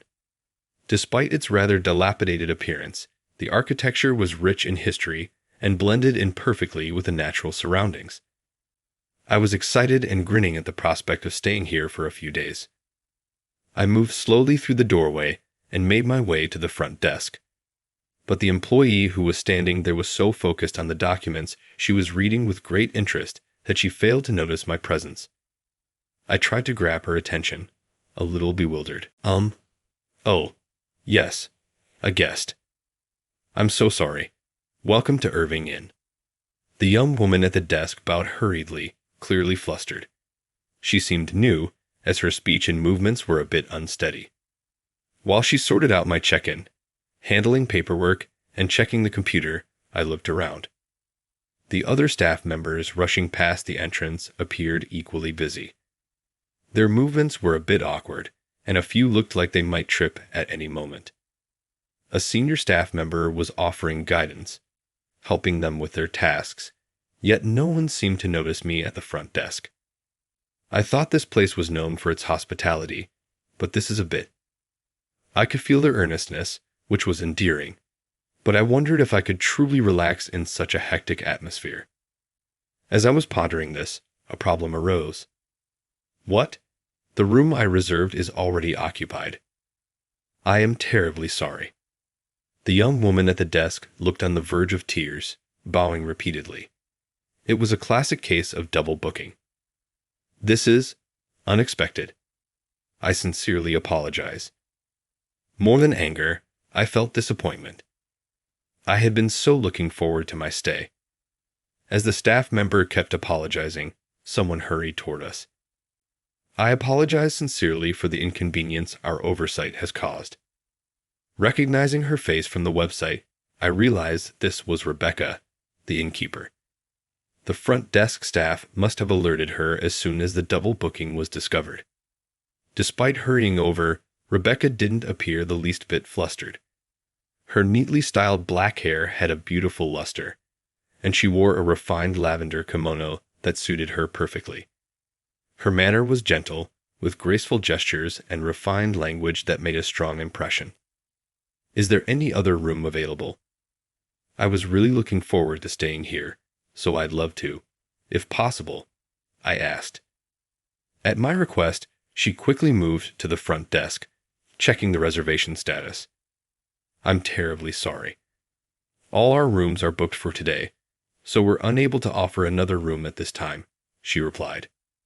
With that, Rebecca once again bowed deeply. The female employee standing next to her also followed Rebecca's lead, bowing along with her. "Ah, I see. That's disappointing," I said. Rebecca's response deepened my disappointment, and I couldn't help but let my true feelings slip out. Seeing the obvious dejection on my face, Rebecca hesitantly spoke up to me. "Considering it's a holiday, I expect nearby accommodations are likely fully booked as well. So, if you be willing, my home is just next to the inn.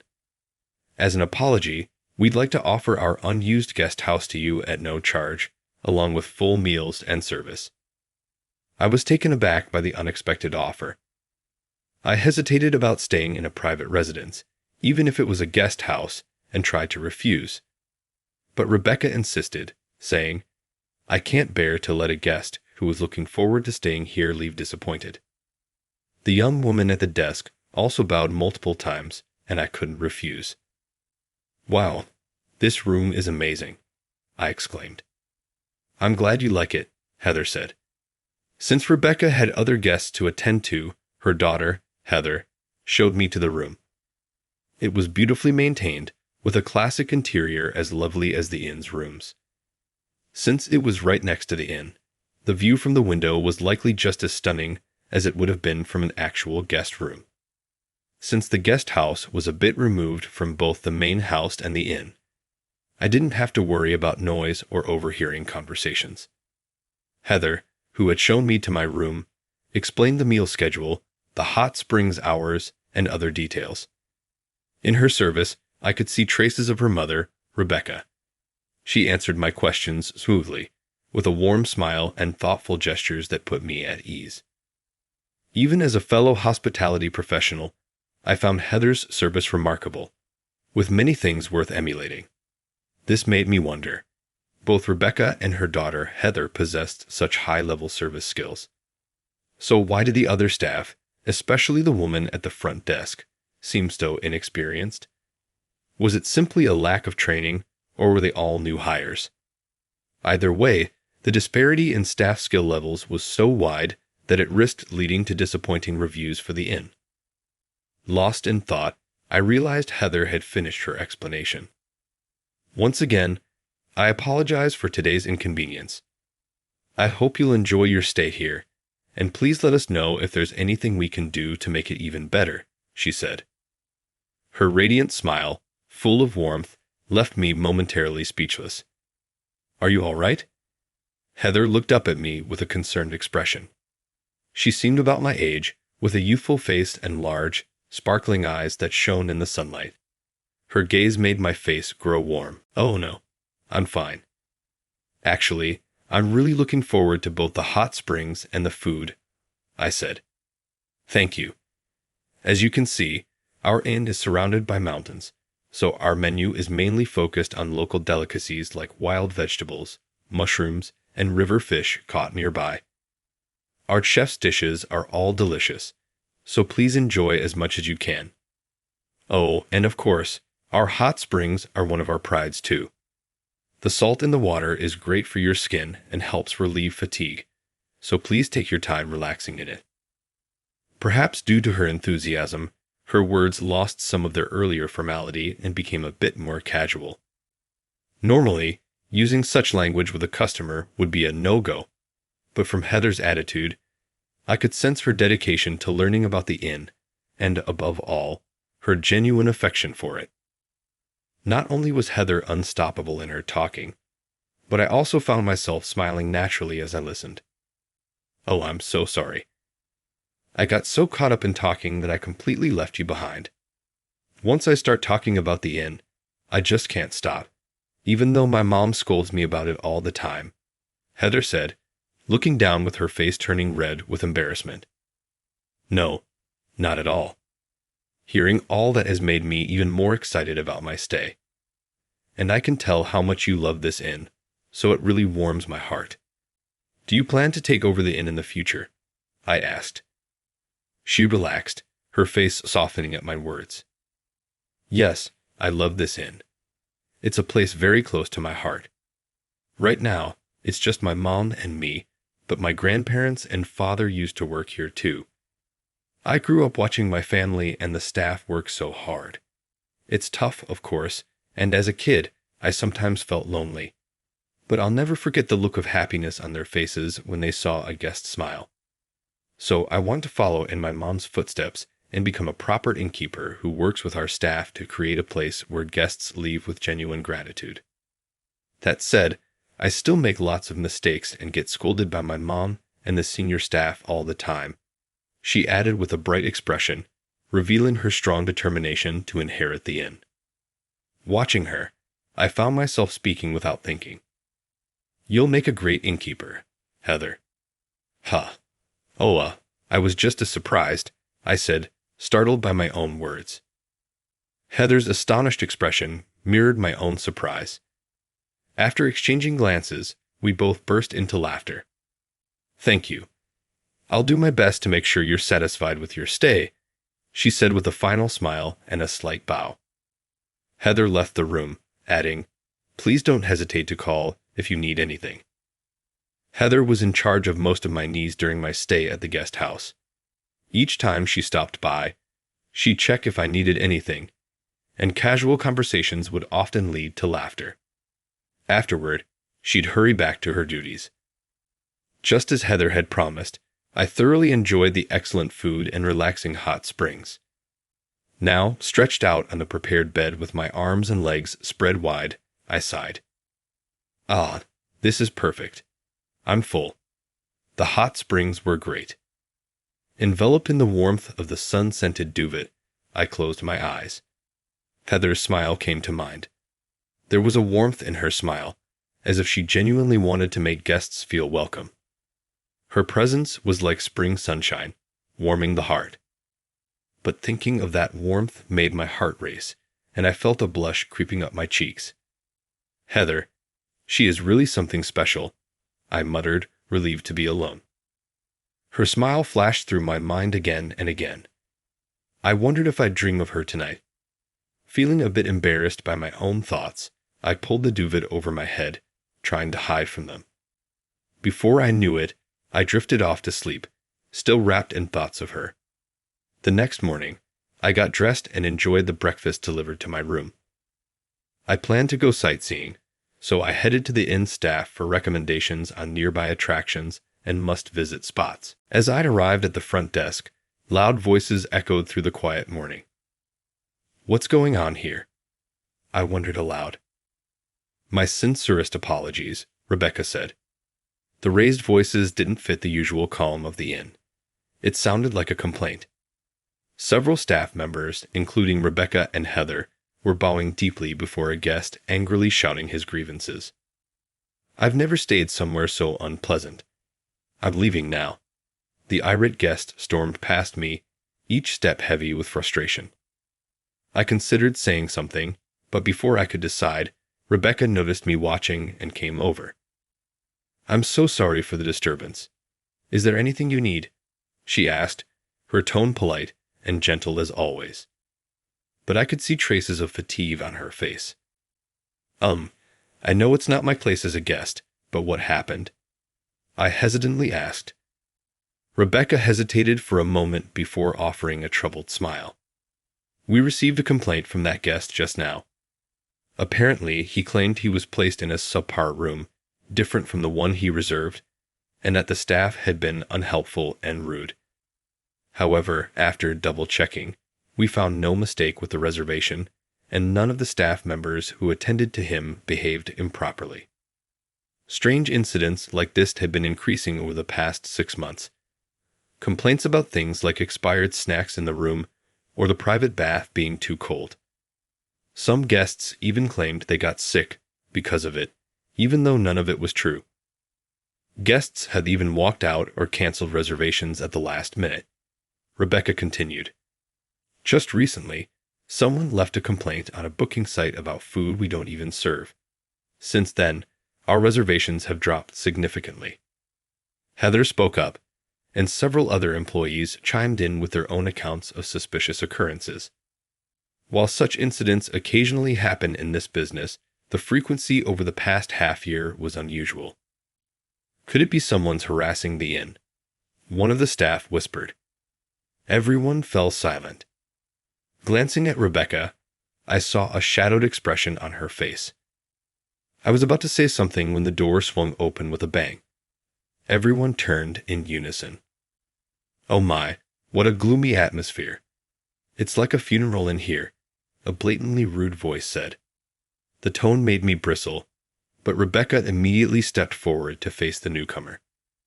Henry, what brings you here? She asked, her tone noticeably stiff. Another guest left again. How many times does that make it now? I've told you time and time again. You're not up to the task. I've heard all about it. The staff here are incompetent, and the service is abysmal. You're the one who's dragged this inn's once praised reputation for excellent service through the mud, Henry said smugly. Rebecca listened quietly at first, but quickly countered with a firm tone. Henry, I won't tolerate insults toward our dedicated staff. They work hard for this inn and our guests. You, as an outsider, have no place to speak on this matter. Henry sneered and continued. Working hard isn't enough. Most of your staff are amateurs. You're understaffed and lack proper training. Who'd want to stay in a place like this? Training shortcomings are my responsibility, Rebecca replied. But even with a staffing agency, we can't seem to get new hires, which I suspect is because of the strings you've been pulling. Oh, Rebecca, don't make accusations without proof. It's because of this low standard and your inability to manage proper training that no one wants to work or stay here. You'd be better off shutting it down now and selling the land while it's worth something. Henry sneered again. Look around. Everyone else has sided with me. Only a few places remain in this area, yours included. Wouldn't want you and your daughter left out on the street now, would we? Ha ha. Hearing Henry's words, Heather let out a faint sound, her face pale. She must have only just realized the extent of the threat. Rebecca, standing face to face with Henry, maintained her resolute stance. But I could see her, clenched fists trembling slightly. Oh, the young lady wasn't aware. Rebecca's stubbornness is quite the bother. If she doesn't hand over this place soon, it'll delay my plans. But if you continue to be difficult, I might just resort to harsher methods. I have plenty of connections, you know. Watching him leer at Rebecca, I felt something snap inside me. His arrogant attitude, pushing his own agenda without any regard for others, reminded me of my former manager, Mr. Keller. Even though it had only been a day for me, I couldn't stand that Henry was trying to ruin Irving Inn and cause pain to Rebecca and Heather. Is that a threat? Should I go ahead and report your words to the police? Ha, and just who do you think you are? I jumped in suddenly, and it startled Henry. Samuel. Both Rebecca and Heather said my name in unison. I'm a guest staying here. I just happened to be around, but as I said, I could call the police right now and report your threats if that's what you prefer. I held my phone in my right hand and stepped toward Henry. You? Another guest still here. All right, fine, but make sure to have all the documents ready next time. Throwing out his parting words, Henry wiped sweat from his brow and hurriedly left with heavy, frantic steps. Once the door shut, the now silent entryway was filled with Heather's voice. Samuel, thank you so much. She took my hand as she spoke. Heather, really, I didn't do much. My words stumbled out, a mix of modesty and fluster at her holding my hand at that moment. Rebecca approached us. Samuel, thank you. You really helped us. Rebecca lifted her face and began to tell us the story. According to her, Henry had been pressuring her to give up this land for about a year.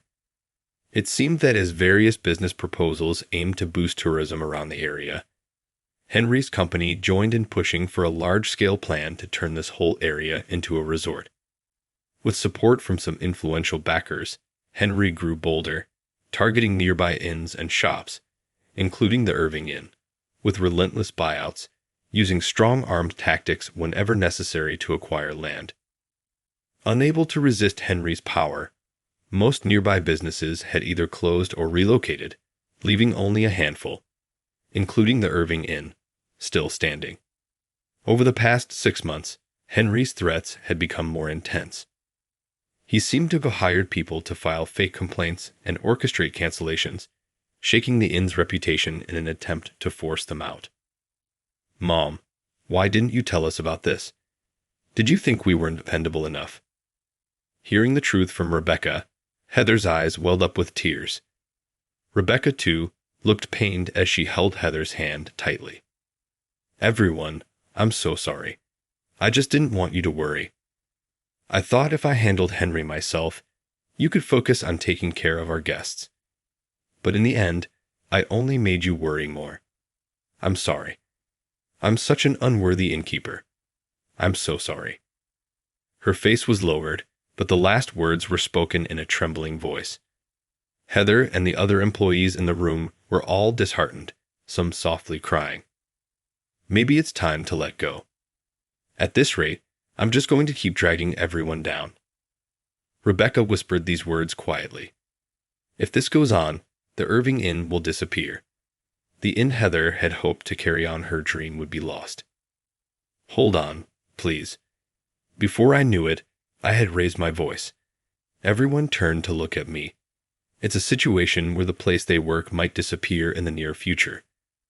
Everyone wore an expression of overwhelming anxiety. As I glanced at them, my gaze met Heather's, her cheeks wet with tears. Samuel. I nodded reassuringly toward her as tears gathered in her large eyes. Then I turned back to face Rebecca. Rebecca, I'm currently unemployed, but I used to work in a hotel. While my skills might be a bit different, I have experience and knowledge in hospitality. If you'd allow it, I'd like to help with staff training. Rebecca and Heather exchanged glances. You know, I was really looking forward to staying here, right? That's true, but there was another reason. I'd heard great things about the service here, and I really wanted to learn from it myself. I was thrilled to arrive, though I was surprised by the double booking and all. But I was genuinely impressed by your hospitality, yours and Heather's, and the dedication of all the staff. Despite fewer guests, you all still prioritize warmth and care. I knew this was a place I wanted to enjoy during my stay, and now I really don't want to see this inn disappear. I kept my true reason, not wanting Heather's dream to be crushed, to myself, but my desire to save the inn was genuine. Hoping my feelings would reach her, I looked directly at Rebecca. Then other staff members began to speak up. I don't want this place to close either. I'll keep working hard, so please, Rebecca, don't give up. Hearing these voices, Heather took Rebecca's hand. Mom, let's protect our home, okay? I'll work harder than ever. Let's all work together. We can't let someone like him win. The other employees joined in with words of encouragement, saying, We'll do our best. Moved by their words, tears fell from Rebecca's eyes. Thank you, Heather. Thank you, everyone. Rebecca closed her eyes for a moment, then looked straight at me. Her eyes were no longer filled with tears, but rather a determined, resolute strength. Samuel, I apologize for burdening you as our guest, but for the sake of everyone here fighting to save the Irving Inn, could we ask for your help? Samuel, please. Rebecca and Heather both bowed simultaneously. The other staff members followed suit, bowing as well. I may not be able to do much, but I'm one of those who want to protect the Irving Inn too. Please, let's work together. I bowed deeply as well, grateful to be part of this. From that moment, I became one of the allies supporting Irving Inn. With Henry's tactics likely to escalate at any time, we had to raise the inn's revenue to last year's level as quickly as possible. I signed a short-term contract to oversee employee training at the inn. Though hotels and inns have their differences, at the core, the spirit of hospitality and the question of what can we do for our guests remains the same. I focused on these principles during training, helped cover tasks where they were short-staffed, and gathered guest feedback to pass on to Rebecca. Of course, with a new level of expectations, some found it too challenging and left.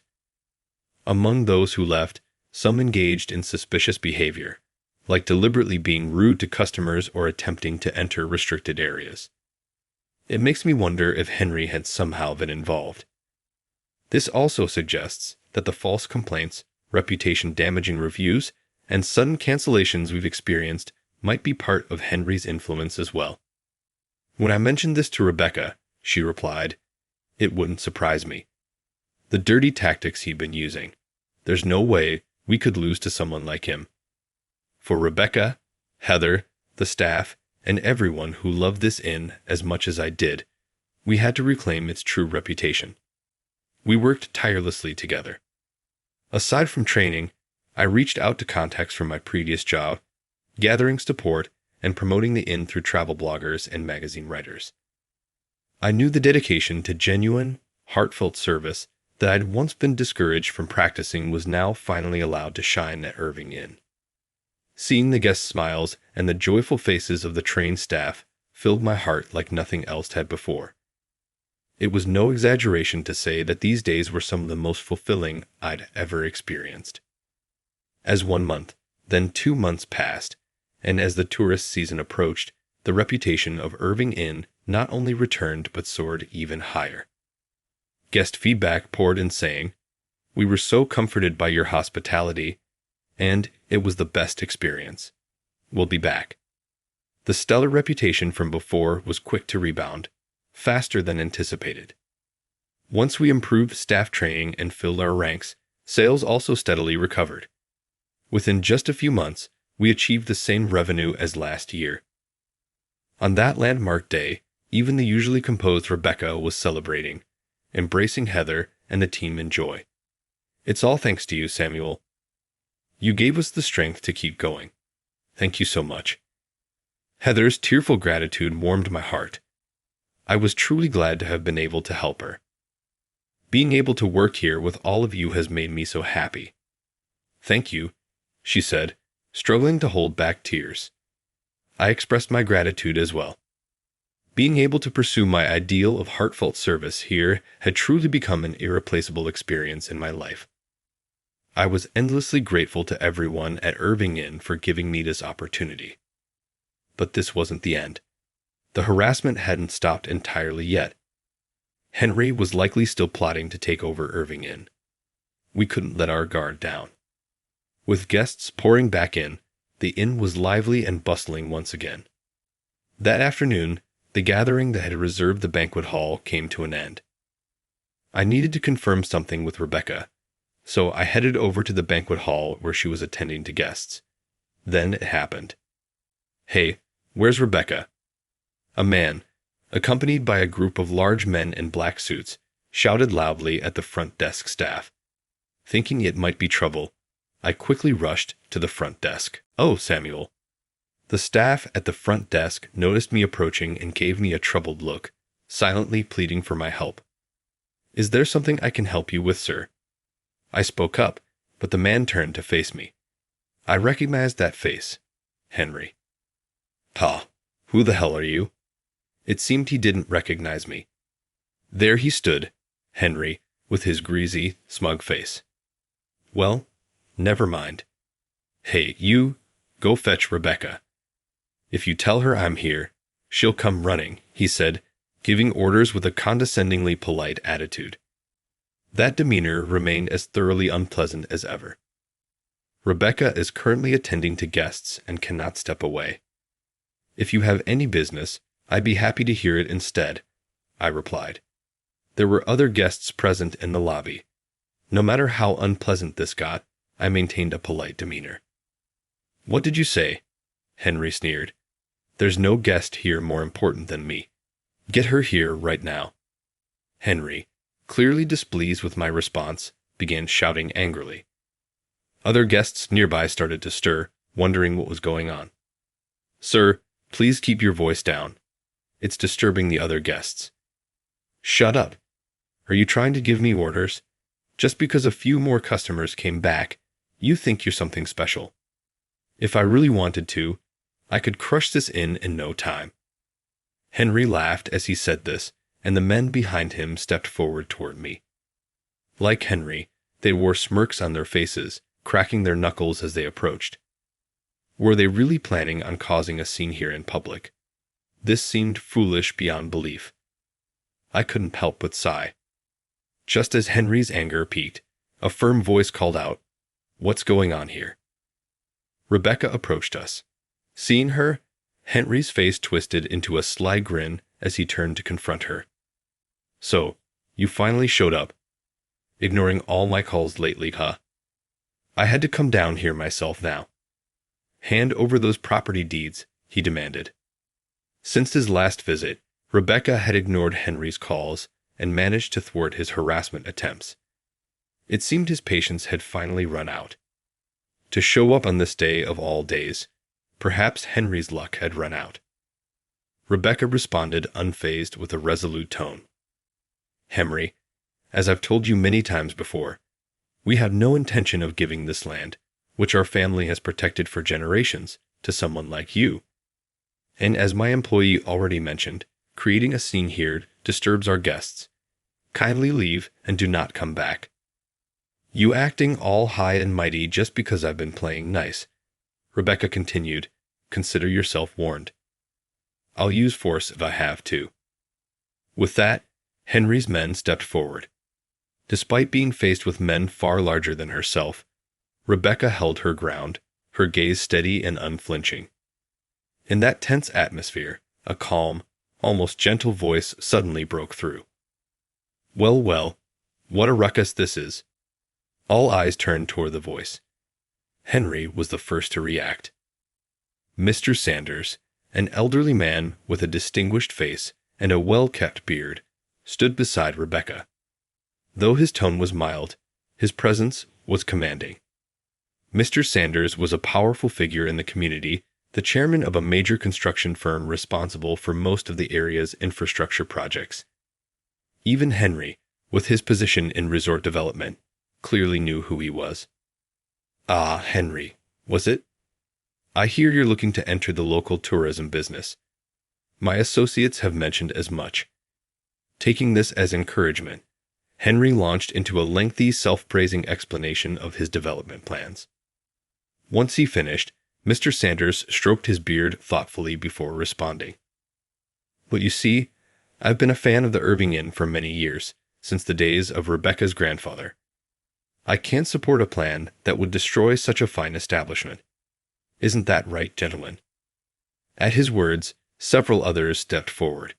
Seeing them, Henry's face turned pale. These were prominent figures from the local community. Today, coincidentally, the banquet hall was hosting a gathering of many influential people from the town. With Irving Inn's improved reputation, they had requested to rent out the banquet hall for their event. "Henry, we heard every word you shouted earlier.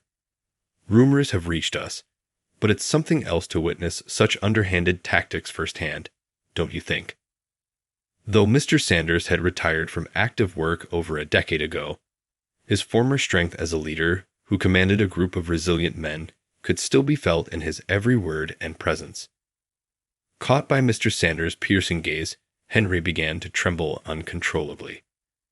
Seeing this, Mr. Sanders chuckled softly, then turned his gaze toward Rebecca. Rebecca met his gaze, nodded, and stepped forward to confront Henry. "Henry, I've already discussed everything you've done here with these gentlemen. And not just on our behalf. Others in the area have also suffered your company's harassment. Even knowing this, do you still insist on taking our land?" In response to Rebecca's words, the assembled local leaders nodded, each staring at Henry with unyielding eyes. Unable to withstand the pressure, Henry let out a pathetic squeal and fled outside. A few days later, with help from Mr. Sanders and other allies, Henry's various misdeeds came to light, just as we had suspected. All the harassment complaints and sudden cancellations that targeted Irving Inn and nearby businesses had been orchestrated by people hired by Henry. What's more, he had collaborated with certain members of the local tourism association and staffing agencies, using dirty tactics to apply pressure on anyone who didn't support his plan. Several former employees who had acted suspiciously at the inn were also planted by Henry, deliberately causing issues to damage our reputation. All of them ended up dealing with the police, and Henry's grand tourism plan was officially terminated. Some of the businesses that had been forced to close or relocate because of Henry were able to return. Though the scandal attracted media attention and stirred up the town, things eventually settled down, and a new, thoughtfully revised tourism development plan began to take shape. Fortunately, with Irving Inn having regained its former popularity, we were chosen to lead this new initiative, and the team's morale soared. As for me, Samuel, the guests in the Sakura room are asking for you. Understood. I'll be there right away. I had initially planned to leave after Henry's issue was resolved, but everyone at the inn had convinced me to stay. So I continued working here at Irving Inn. Heather, too, had begun her full training as a future innkeeper, now standing proudly alongside Rebecca as the face of the inn. And as for us, with Rebecca's blessing, Heather and I began a relationship with marriage in mind. Now, I often find myself being teased as the young master, but getting to see the smile that first captivated me up close fills me with happiness. Samuel, keep up the great work. Heather, or rather, the young innkeeper. The day I left my former job thinking of Irving Inn was purely by chance. Thanks to that, I found not only the perfect place to work, but also a beloved fiancé. Living true to one's principles is never easy, but knowing that I was able to help someone made all those challenging days worth it. From now on, I'll continue to uphold my belief in heartfelt service and support her by her side. You and your spouse can simply lounge on the floor, the department head stated, slyly grinning at Mike. The company is celebrating its 30th anniversary today. That he could say such a thing at such a momentous occasion is astounding. In addition, it's his first encounter with Linda, my wife. He would usually be a little more considerate, I thought to myself. The president's daughter, Jessica, made an even more unexpected move. Suddenly, she handed us a cardboard box that had been flattened and said, "Use this." The cardboard fell to the ground, creating a cloud of dust. "Shall we go home?" To Linda, I said. "Yes, let's," she said, a little shaky in her voice. We were going to depart the arena when we started to get bruises. Adam is my name. I am 40 years old. Together with my wife, Linda, and our daughter, Anna, who is in middle school, I lead a simple but contented existence. Linda and I first became acquainted in high school and were married at the age of 25. We were merely buddies back then. However, despite a lot of ups and downs, we eventually strengthened our bond and realized we were partners.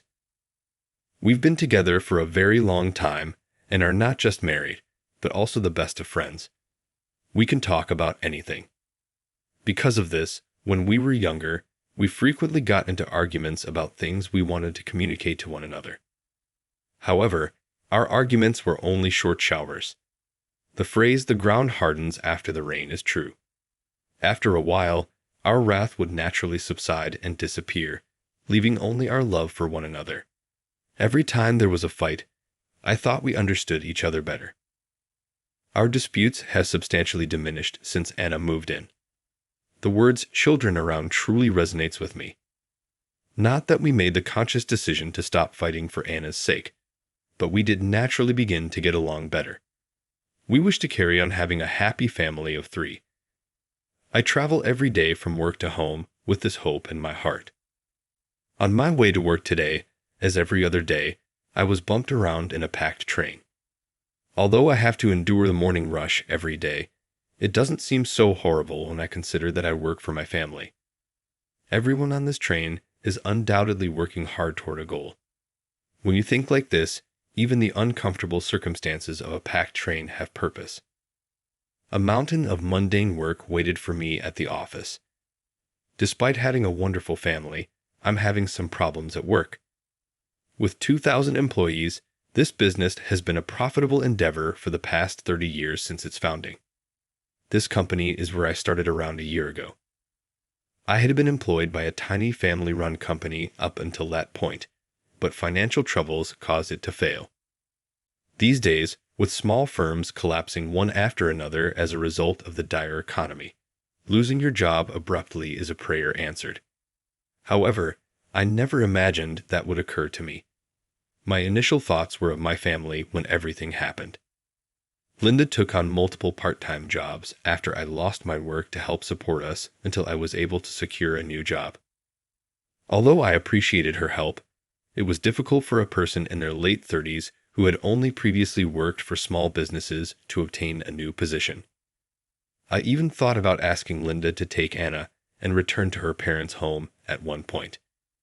It appeared like Linda's parents, who are well off, may benefit more from my absence. I questioned whether her divorcing me would make them happier. But when Linda found out what I was thinking, she became even more upset with me. "Don't decide on our happiness," she cried out. Her unexpected wrath surprised me, but then she softened. "We three make up our family. It's what brings us joy. I'll be there for you no matter what if you're in danger." Thus, never again discuss breaking up. Linda's soft face also conveyed a hint of sadness. I began looking for a new career after feeling incredibly guilty for causing her such anguish. That was the moment Mr. Thompson, the president of the business I work for now, approached me. He had been my father's close buddy since college and appeared to have continued to watch after me even after my father passed away. He offered me to join his company after learning that the one I had worked for had filed for bankruptcy. This was my chance to get a work again, even at a big company, something I had never even dared to aspire for. I decided to accept the offer right away. However, I quickly discovered that big businesses had high standards. Everyone else had further education, unlike me, who began working immediately after high school due to the death of my father, the primary provider. They were stoic in temperament and extremely proud of their work. Mike was one of them, a prestigious department head in his early 30s, and he was quite hard on me, a non-degree-holding man, assigning me menial jobs. "I don't know how a middle-aged man with a low education managed to get into this company, but don't get in our way," he stated on my first day. I simply nodded understandingly and discreetly accepted President Thompson's invitation to join this company, as it was a secret. It was annoying, but I had to keep telling myself it was useless to get hung up on such small-mindedness. I made the decision to put in a lot of work for my family. But Mike was treating me worse and worse every day. He whined no matter what I did. He called me by a nickname instead of even using my name. "Adamni, before I return from lunch, please copy these documents for everyone. Make me a hot cup of coffee when I get back, please." "Yes, sir," he'd reply. "As you please," I answered. Mike's instructions also governed this reaction. I couldn't even respond using my own words. It was awkward and embarrassing at first, but after a while I grew accustomed to it and inadvertently began addressing him as sir, akin to a butler. It's scary, but learning to adapt is a necessary survival skill. The looks on Linda and Anna's faces when they got home made everything worthwhile, no matter how bad things were at work. I even began to consider Mike's harassment as something I had to put up with for my family at some point. The daughter of Mr. Thompson, Jessica, entered my life just as I was starting to get acclimated to Mike. It appears that she began dating Mike and began to visit our department more frequently. The youngest daughter of the president, Jessica, likewise began referring to me as Adamni whenever she saw me. It was extremely taxing to be called that by a 30-something lady who happened to be the youngest daughter of the president, but she was even more untouchable than Mike because of her position. I smiled back every time I was called Adamni, since of course I couldn't say I didn't like it. I told myself in my heart that it was all for my family. For the sake of my family, I was ready to laugh off any negative emotions. Jesus and I are getting married, no matter what. We're intending to make the announcement during the company's next anniversary celebration, but I thought I'd let you know ahead of time so you could get ready with a gift," Mike added. Jessica laughed as she added, Don't let Adami celebrate on our behalf. That truly is depressing. He's clearly not happy, and you can't celebrate others until you're happy yourself. His face alone tells you everything. My first thought was, that's not true. My family is really loving, and I'm really content. I realized that I was yelling this more frantically than I had meant to. When they saw my response, they exchanged a look and started laughing. Dude, what's up with that distraught expression on your face? Your family is not loved by you. To endure daily mockery at work, all you have to do is believe it, Mike remarked. My pulse raced as soon as I heard what he said. If your cherished family witnessed how you are at work, I wonder what they would say. Jessica held Mike's arm and added, if it were me, I would feel bad and think it's best to quickly divorce such a pathetic, unreliable husband and find someone else. As they walked away, the two of them leaned in close to each other and laughed mockingly. I could still see Linda and Anna, even if their words had broken me to my core. I usually would have hurried home to greet Linda and Anna, but I walked with a heavy gait that day. I stood in front of the door for a while to gather my thoughts so that my family wouldn't see me crying, and then I opened it. Welcome home, Linda smiled and said to me. However, she gasped in shock as soon as she saw my face, saying, Dad, you're smiling so much. Has anything enjoyable occurred? Despite what she said, I appeared a little nervous, as though my forced smile had come off as forced. I ended up forcing a smile that turned into an awkward laugh because I felt like I was trying so hard not to let my family know what was really going on in my heart. Linda saw, of course, and said, Did something happen at work? With a serious expression. I wanted to tell them that it was nothing to worry about, but I was unable to resist. What's not right? She looked at me, shocked, and said, Are you okay, Dad? Linda gave me a startled look as she gazed at me. Their faces began to fade in front of me at that same moment. I became aware that I was crying. Linda smiled kindly at me. Could you please tell me what occurred at work? I support you. I'm sure you can trust me. Inspired by her remarks, I confided in Mike and Jessica about what I had been going through. Linda thanked me for sharing while listening in silence. My heart felt lighter after speaking with her, and I could grin sincere once more. I'm relieved you're back to your typical self, Linda remarked, observing Anna's content expression. I apologize for making you worry. You're not required to apologize. It's okay to worry. It demonstrates that the person is making an effort, but please don't go overboard. You also need to take it easy, she suggested. Her statement shocked me. Since when had she grown up so much? My wife and kid helped me realize what was going on, so the following day I returned to work with a clear head. Hey Adamni, fetch the garbage. The trash can is overflowing. Being a recent high school graduate with an odd profession, you might not give a damn, but I'm too busy getting ready for the anniversary celebration. Please don't disturb me, Mike growled. I smiled back and said, You get it, Mike. However, Adam, not Adami, is my name. Mike stared at me briefly before leaving the office without saying anything more. He was probably too busy getting ready for the party to dispute. It felt good to stand up for myself, and I thought about Linda and Anna right away. Yes, they are the reason I am able to be strong. I made the decision to no longer put myself at risk for my family. What really helps my family is me doing my job effectively and keeping my pride intact. The anniversary celebration wasn't irrelevant to me. Mr. Thompson himself extended the invitation to me. He also extended an invitation to Linda. I consider Adam to be a son. Thus, I appreciate Linda helping you as a wife. I hope you both have fun at the party. It's also a way for me to show my appreciation, he stated. In actuality, Mr. Thompson's mediation between our families made our marriage feasible. I went straight from high school to work after my father passed away in order to help my ailing mother. At first, Linda's parents weren't sure they should let their daughter to with someone like me. I recognized their viewpoint. They naturally didn't want anything bad to happen to their well-adjusted kid. If her parents didn't approve, I was prepared to give up.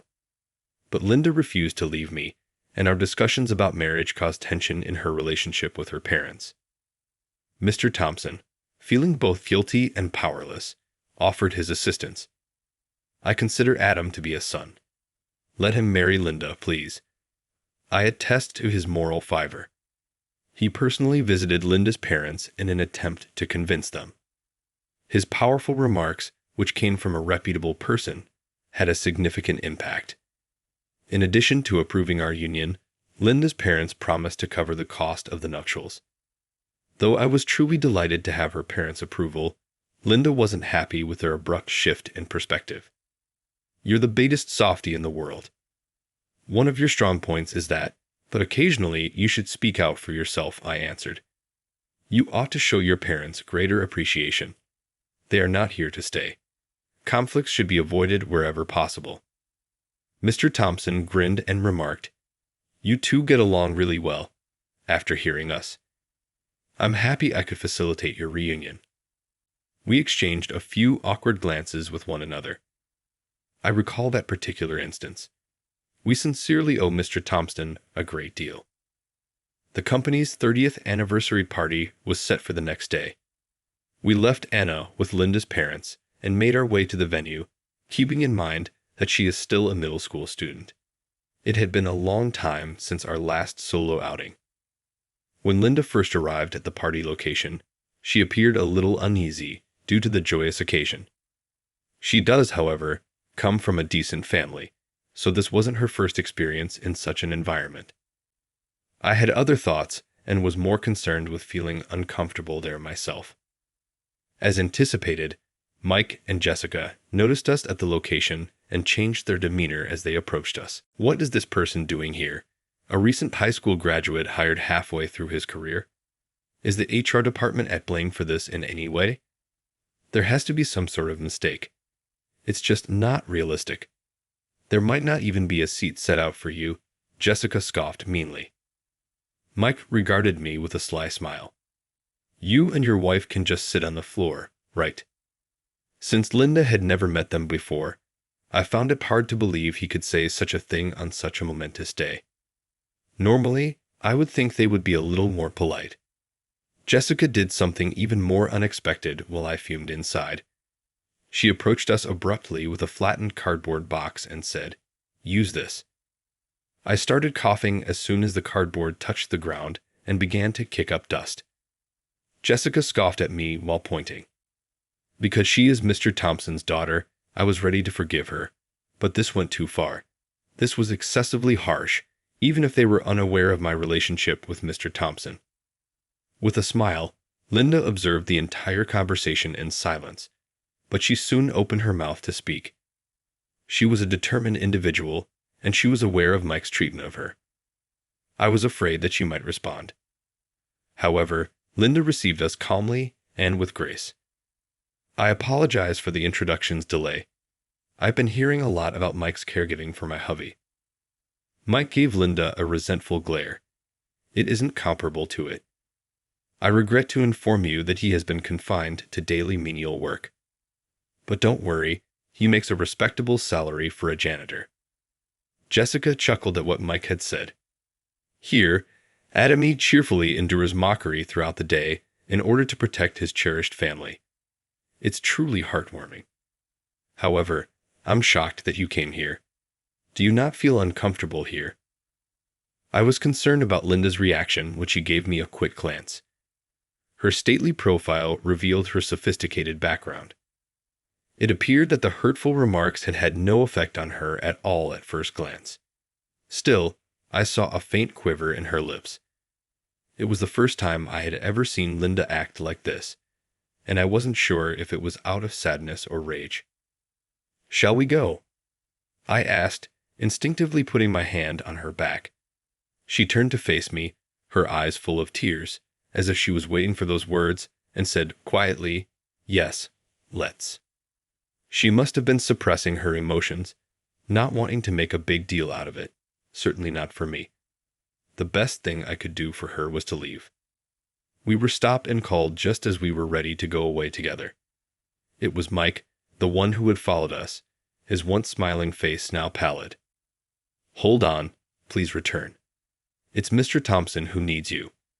He threatened to terminate me if you left right away." "Exactly who are you? How do you feel about Mr. Thompson?" He let out a gasp. "It appears you finally realize the gravity of your actions," Linda said Mike right away. "Though we've previously spoken with Mr. Thompson about this, we're heading out at this time. You'll lose your job if we do. Adam won't have to endure suffering right then." Linda put her hand on my arm and said, "Let's go," after saying that. She gave off the impression of being eager to get out of here. I just gave her a simple nod of approval, responding, "Yes. No, please hold on. I apologize for all of it. All of that was a farce. I didn't think you would be serious about it." Mike begged. Subsequently, Linda abruptly pivoted with remarkable intensity. Her abrupt action startled me so much that I almost fell. Linda's acerbic voice echoed, "If you really mean to apologize, then don't make excuses." Her expression twisted with rage, as if she was very angry. Her ferocity intimidated even my cluck. I hadn't seen her like this in a very long time. I was powerless to stop Linda from being really angry when her parents opposed our marriage. When Mr. Thompson and Jessica finally showed up, he declared, "What Linda is saying is true. You both ought to give them sincere apologies. Jessica, please apologize. I feel incredibly humiliated as a parent. The mere fact that she was born later in life seems to have caused me to spoil her excessively." Mr. Thompson's intervention appeared to calm Linda down, and her furious face soon vanished. The way Mr. Thompson handled the matter comforted me. Additionally, it appears that you have consistently shown Jan contempt at work. It didn't surface until now since he's a wonderful man, but typically such behavior would get you sued. Mr. Thompson chastised them, saying, "Those who cannot respect the dignity of others have no place in my company." When Mike heard this, he looked defeated. Subsequently, Mike was downgraded to a normal employee, and rumors about his marriage to Jessica reportedly stopped as well. This was a result of Jessica's relocation to a far-off neighborhood where her mother's family lived. As it happened, Mr. Thompson and his wife had split up. It seemed that they had ceased even saying hello to each other at home, and that their relationship had been chilly for a while.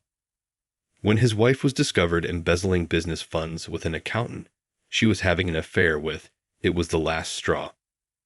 Mr. Thompson believed he had no alternative but to send her back to her family home for divorce in order for her to accept responsibility and make amends. Mr. Thompson looked at me lonely as he confided, "I could hardly run my own family, despite the grandiose speech I gave in front of you. Your family appears to be truly happy in comparison." He was a wonderful father indeed. I refer to he as my father. My father and Mr. Thompson had promised to work together to create a prosperous future as business partners. One was the son of a political family, while the other was a country farmer's son, and they met at college. They became the best of friends in spite of their disparate upbringings. Mr. Thompson had grown up in a competitive milieu, and my father, with his modest upbringing, was his first real friend. Following graduation, they pledged to launch a company together. My father became ill while he was working for the company to support his family and getting ready to launch his own company. In the end, Dad died, abandoning my mother and me without completing his pledge to Mr. Thompson. He has always felt bad for robbing us of my father. I never had a grudge toward Mr. Thompson, even though he claimed that his manner of atonement was to always try to help me. Even at the end, I knew my father trusted him. On his deathbed, my father expressed remorse that he could not honor his vow to Mr. Thompson. Mr. Thompson's eyes filled with tears as he apologized and said, "I'm truly sorry," when I told him about this. "Apologize not. You've stated it all along. I'm like a son to you. You are also like a father to me. From now on, please trust me," I said. Then Mr. Thompson said, "Thank you," and grinned softly. Maybe since it brought back memories of my father, it felt familiar. The divorce of Mr. Thompson was months ago. I've heard that late-life divorces can be emotionally and physically taxing, despite the fact that his relationship with his wife had been distant for a while. This is a result of his having to assume the responsibilities previously held by the spouse. Fortunately, Mr. Thompson's sister and her husband were neighbors who visited him from time to time. But because I was also worried, Linda and I made the decision to take our family to Mr. Thompson's house on a regular basis in order to stay in touch with him and offer him comfort. We used to host cookouts in his backyard and gradually began inviting guests over. Neighbors and employees of the company started to join. As a result, during weekends, Mr. Thompson's house was the center of social activities. It was at that moment that I realized the true value of family. Even though Linda, Anna, and I had a great time alone, I could see a bright future for our family when we grew our social circle. My late father would undoubtedly be happy. I had the impression that he was smiling softly and keeping an eye on our happiness from heaven as I looked up at the blue sky.